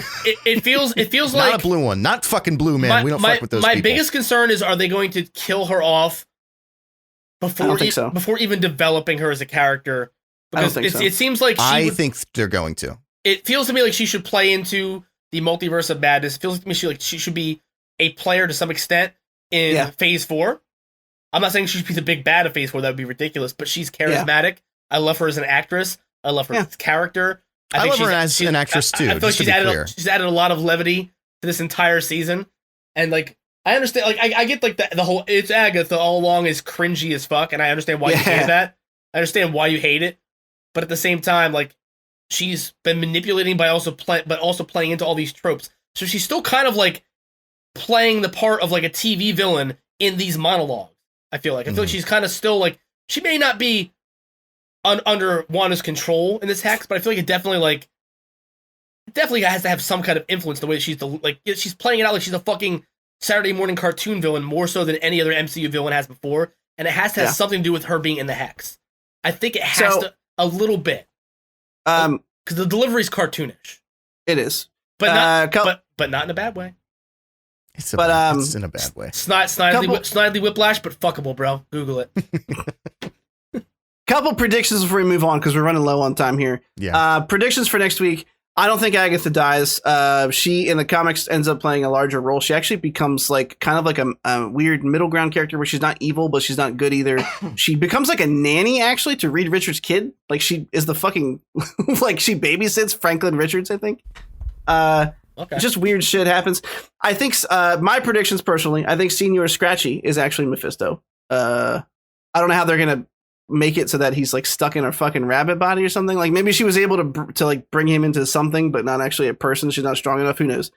It was cool that they called Wanda, aka like they made her into like a myth in the witch culture. Like that was kind of neat. They were like, oh, you're the Scarlet Witch. Like you're a being who can do this without really thinking about it. It's called chaos magic, which is the first time they've called her powers chaos magic outside of the comic books. And that was cool.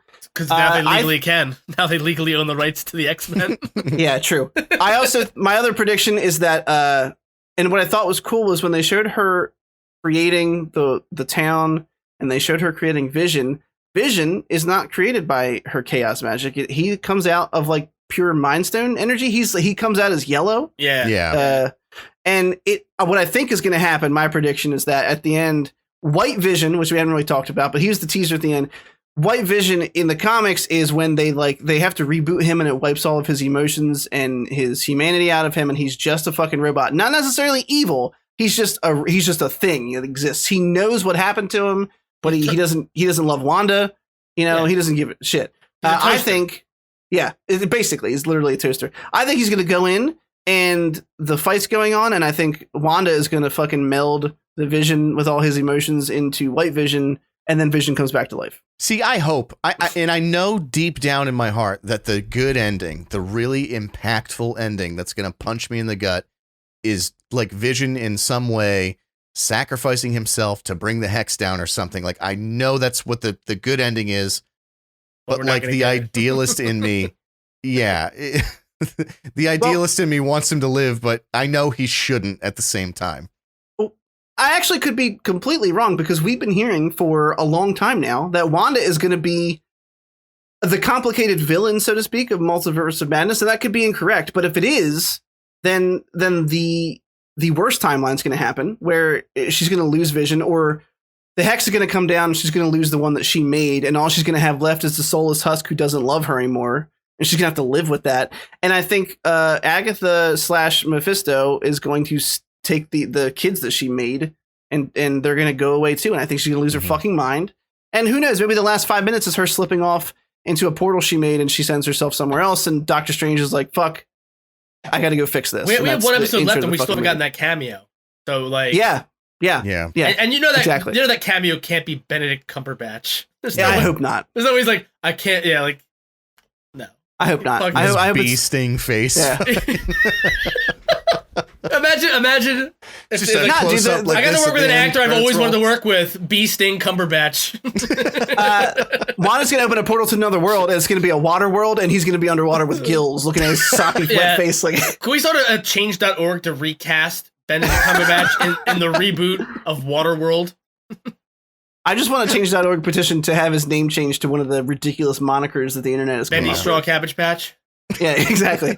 All right, I only have like Billabong Cumberbunt. I can do like 15 minutes. Let's move on to the trial of Chicago. My 7. bladder has less than that. Okay. Bob with the ba. Ball with the bada bang bang digga digga digga. Ball wit limball. Scott's choice joke that I put into the titles. You should go look it up. Okay, so you guys watched Trial of Chicago 7. Obviously, I like it. That's why I recommended it. And I'll start with Derek. How'd you feel about this film that you can find on Netflix, written by Aaron Sorkin? I am not going to lie. When you suggested this film, you even talked about it a couple months ago. Under no circumstances would I ever think that I would enjoy this film because I don't like courtroom dramas. Like I just don't. Oh, I do. That's why. And so I expected to not like it. And it was great. I mean, it was really excellent. I don't know really. Here's the issue with courtroom dramas. How do you talk about them in an interesting way? You really can't. Right. But it is, about an interesting point in history, Vietnam War and people who were protesting it and riots with police, stuff that's still happening today, stuff that you can relate to very easily. You see it on the news every day. And it is interesting to see how those things persist into the present day. Yeah. I thought it was acted well by everybody. Sacha Baron Cohen's Chicago accent was terrible, but I could forgive him for it because his performance was excellent. Yeah. Michael Keaton's weird 7-minute period in it. What a nice cameo too. Preem. The Keat. Chief Keat. Can't beat the Keat. Yo, Keat. All Keat, motherfucker. All Keat, goddamn. Oh, Keat, motherfucker. Possible episode title. I really appreciate that you suggested this one. And I'm surprised by that because I fully for the past week expected to come on here and talk shit on it and say that it was boring, like most courtroom dramas are. This one was great. I don't know what else. General's daughter. Whoop whoop. I think the reason it works is because this case is so fucking ludicrous. Like the whole thing, like fact is stranger than fiction. Like it really is fucked up. And there's something I'll bring up after Scott says his thoughts that you're going to be like, what are you fucking Dear God. Why was that the best one? I'm just listening to courtroom dramas and making like weird white trash, like Bubba Sparks ghetto rap sounds. You know what I mean? Like fair. I like that. Yeah. How'd you feel about the film, Scott? I mean, I remember when you first mentioned it, like being like scoffing, like I know about the Chicago 7, like total piece of shit. And I'm a piece of shit because I knew about the Chicago 7, but I had never. They don't teach you about all of this shit when you in U.S. history about really important shit, right? Things I feel like you should know. Yeah. There's gaps in there, like the fact that there was an African American man who was not even included in the original Chicago 7. He was the 8th person on trial, and he was literally refused a lawyer. He was told to either basically he was refused counsel and then beaten for being found in contempt of court. That part fucked me up, by the way. Yeah, that part kind of choked me up when they like gag him and bring him back out. Well, so before Scott continues, let me tell you why. Okay. I'm sorry. It's extremely Thanks for poignant. Your input. Now be quiet. No. It's extremely poignant to that moment, and I don't want to let it go. So that's one of the parts while you talk. I was sick. That part's actually worse in real life. It wasn't like 20 minutes. He was bound and gagged for 4 fucking days. 4 Jesus days. Christ. They brought him into court and tied him up and before they declared a mistrial. 4 fucking days. I feel like that's important. I feel like that should have been in the movie. Yeah, right? Yeah, like, but where the director's like, oh, that's too bad. We can't, that's too harsh. We can't even show that. But anyway, I apologize for the interjection, Scott. I just want to make it a point that part's actually worse than you think it is. The fact that judge wasn't like I know you can't do disbar a judge. I don't know what the fuck I don't know. What even like the fact that he was allowed to still be a judge after this trial? Yeah. Like it's insane to me, and I don't know, man. Yeah, that's actually the part of it that was my favorite. How it highlights how just ass backwards and broken the justice system is, and that like it's really, even though it's like this ideal that we're supposed to uphold, they're still just regular fucking people and their prejudices and their incompetence that are like filling up these roles that are meant to uphold the law. And the incompetency of the judge was obviously interesting in the most horrible way. But even how like he would like basically disregard all of the objections on the side of the Chicago 7, but like on the other side, he was constantly leaning towards them. It was obvious. It's a running joke. They're literally all overruled. To have testimony be given without the jury being present and then have it be omitted from the trial when it literally exonerates the 7. That is a like I hate to use the word miscarriage of justice because it sounds like I'm an Aaron Brockovich or some shit. The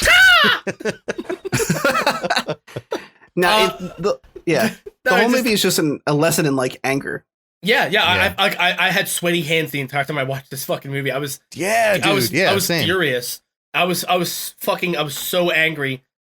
But also like the fact that these people managed to keep a sense of humor throughout, that they managed to like ultimately like accept that their sentencing would be harsher if they read the final scene had me like tearing up because like it was good.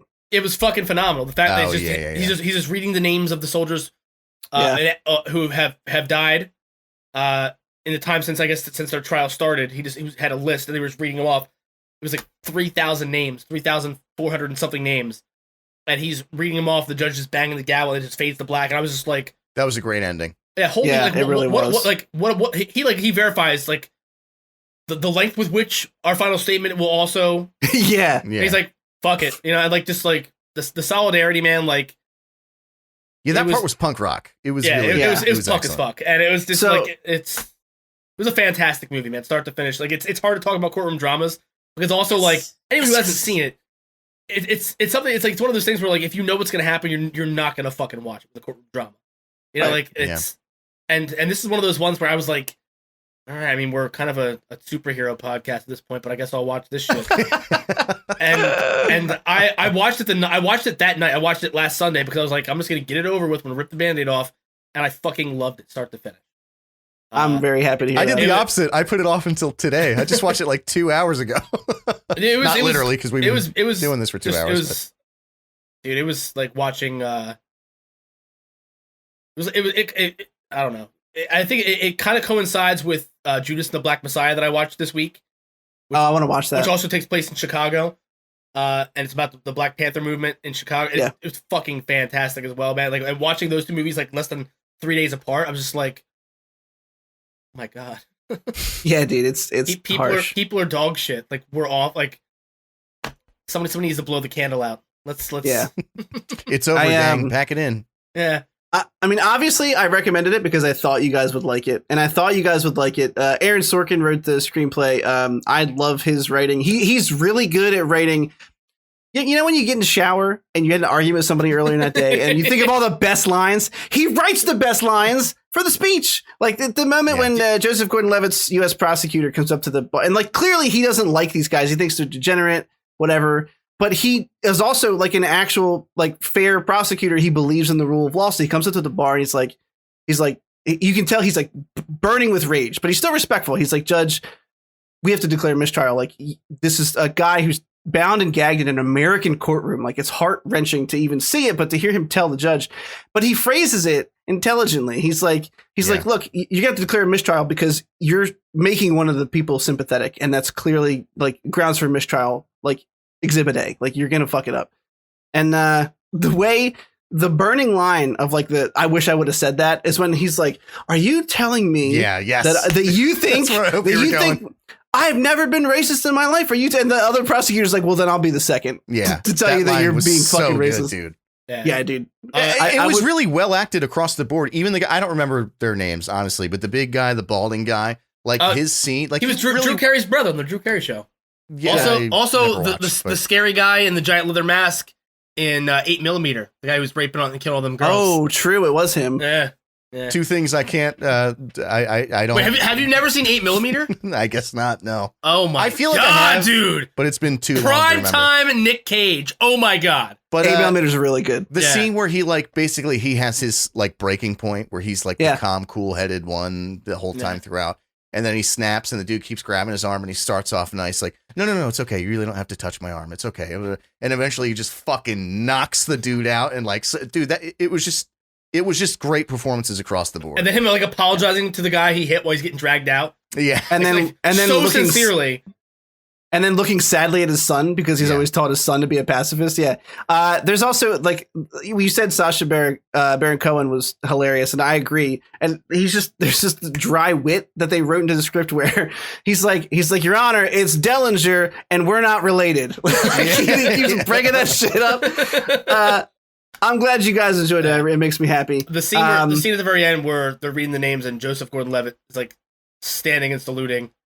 And the district attorney is like, what the fuck are you? He's like, paying my respects, sir. Like, Joseph Gordon-Levitt acted this phenomenally. He did. The entire time you can see the disgust on his face. He's trying not to get, he's weighing the pros and cons of his own career while also like understanding that he's part of this trial that's like, again, miscarriage of justice. I can't think of a way. It is. I can't think of a way to say it. Doesn't make me sound like I'm an extra on Ally McBeal right now. It was fantastic, man. Like his face, even if he had zero dialogue in this movie, his face told everything in every scene. Yeah, I agree. And the last thing I'll point out. Yeah, absolutely. The side eye glances, dude. Fucking, it gave me chills at one point. Yeah, like what the fuck did you just say? Yeah. There's the last thing I'll point out is the emotional scene of the reading the names of the people who have died. In the spirit of excellently written screenplays, they plant that early on, right when the trial starts. He's like, "What are you doing?" He's like, "I'm writing down the names of all the people who've died since we started." So, I thought it was fucking juice, as they would say. And one last thing I want to tack on is a part that I really just a throwaway line that meant nothing to the movie whatsoever. Is the part where they're recalling the first confrontation that they had with police, and there's a woman with the flag up on the dude's shoulders, and some frat dudes that are like, "Yep." Calling, go make me a sandwich and get the fuck down, bitch, and blah, blah, blah. And Sacha Baron Cohen says to his friend, like, oh, don't worry about it. They're not the enemy. And the dude just says, in so many fucking ways, though, they are. And it's like, when you see, like, you know, you understand what I'm saying. Like, when you see people out there acting like that, you know that they're not the origin of that idea. But the fact that they're the ones carrying those ideas out, I don't know. I just thought it was a great line. That's the whole thing. It's like the whole movie is just filled with like these really biting moments of dialogue that I'm just like, I love it. I love well written, witty dialogue. I live on that shit. But we're running long. Scott, you have a recommendation for next week, right? We're doing yours. I mean, I'm gonna say Wally's World, boys. I'm gonna say let's. Oh hell yeah, sick! All right, it's out. We can go rent it. Yeah, absolutely. I'm gonna say that we put the heat on. Oh. Willy's Wonderland. Willy's Wonderland. Sorry, Willy's Wonderland. Is that those? No, it's Wally's Wonderland. I thought it was Wally's too. Yeah, Wally's Wonderland starring Nicolas Cage, the great Nick Cage. I'm also gonna say, if you have spare time this week, Derek, please watch 8mm. Oh my god. No, it's Willy. Well, I'm gonna do Justice League as well, though. So I don't know. Okay. If not, I'll do it by the following. I've seen it. I know I have, especially once you mentioned Nick Cage. I was like, oh yeah, I've seen that. But I was like, I don't know, 14 or something. We're going back a lot of years. Yeah. But Willy's Wonderland looks equal parts Evil Dead as well as Five Nights at Freddy's, and I'm here for it. I'm very much here for it. 100%. I looked up review scores because I couldn't help myself, and it actually got decent reviews, so I'm even more excited to watch it now. Yeah. I'm hoping it's going to be Mandy quality. I know it's not going to be Mandy quality. No, Mandy's so fucking good. The bathroom scene of Mandy is better than any Nick Cage movie in its entirety. Yeah. Just the bathroom scene of Mandy. We got a banger coming up next week, boys. We got the season finale of WandaVision, which I have a feeling I'm going to like and you guys probably won't. I don't know. Could surprise us. Who knows? They could do the sad ending, Derek. The bittersweet ending, as I know you're so fond of. And then we have Willy's Wonderland, which I really am like truly excited to watch. Maybe more so than the season finale of WandaVision. But definitely. That being said, we got to wrap this bad motherfucker up. Scott, where can everybody find you at on the internet? You guys can find me waiting in my car outside of Woody Woody Allen's house. Oh no! Polishing a pit. No, God, I'm gonna get myself on a blacklist. You can find me on Twitch, Twitter, and YouTube, and Facebook Gaming. I'm Swearwolf. That's Swearwolf with an E. SWEARWOLFE. Nice, Eric. How about yourself? You can find me in the same car. I'm actually the getaway driver. My lenses are a little bigger, so I have more of a sort of field of vision. Okay. But online, you can find me on Twitch and Twitter at Dr. Gloom MD. That's DRGLOOMMD. Nice. And lastly, watch out. And lastly, I'm also in the car in the back seat prepping these zip tie handcuffs and these sleepy pills. You can find me on Twitch and Twitter at TCN Plays. And with that, we'll wrap up episode 22. Chris is sort of the chemist of the group. Chris, can you please sing us out with your "You better not out"? No, I can't. You better not cry. Maybe I'll tag on my recording at the very end of the podcast. Yes. Pretty good idea. Yeah, we'll do that for you guys. You better not run. You better not cry. You better call the FBI. Danny it was a reference. Coming. Kids. It was a callback to our last episode where we just berated Danny Elfman as looking like a pedophile. Yeah. That being said, we'll catch you guys next week. Episode 23 will be next, boys. 23. And you know what they say? Nobody likes you when you're 23. Mm-hmm. So it's going to be also 23 and me. We're going to reveal how black we are next week. Oh, no. Oh, no. I gotta go. I got something to do. See you guys later. I'm 116 Cherokee.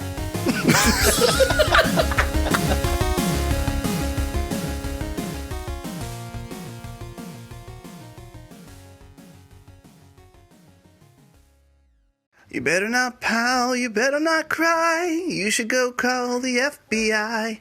Danny Elfman's coming for kids.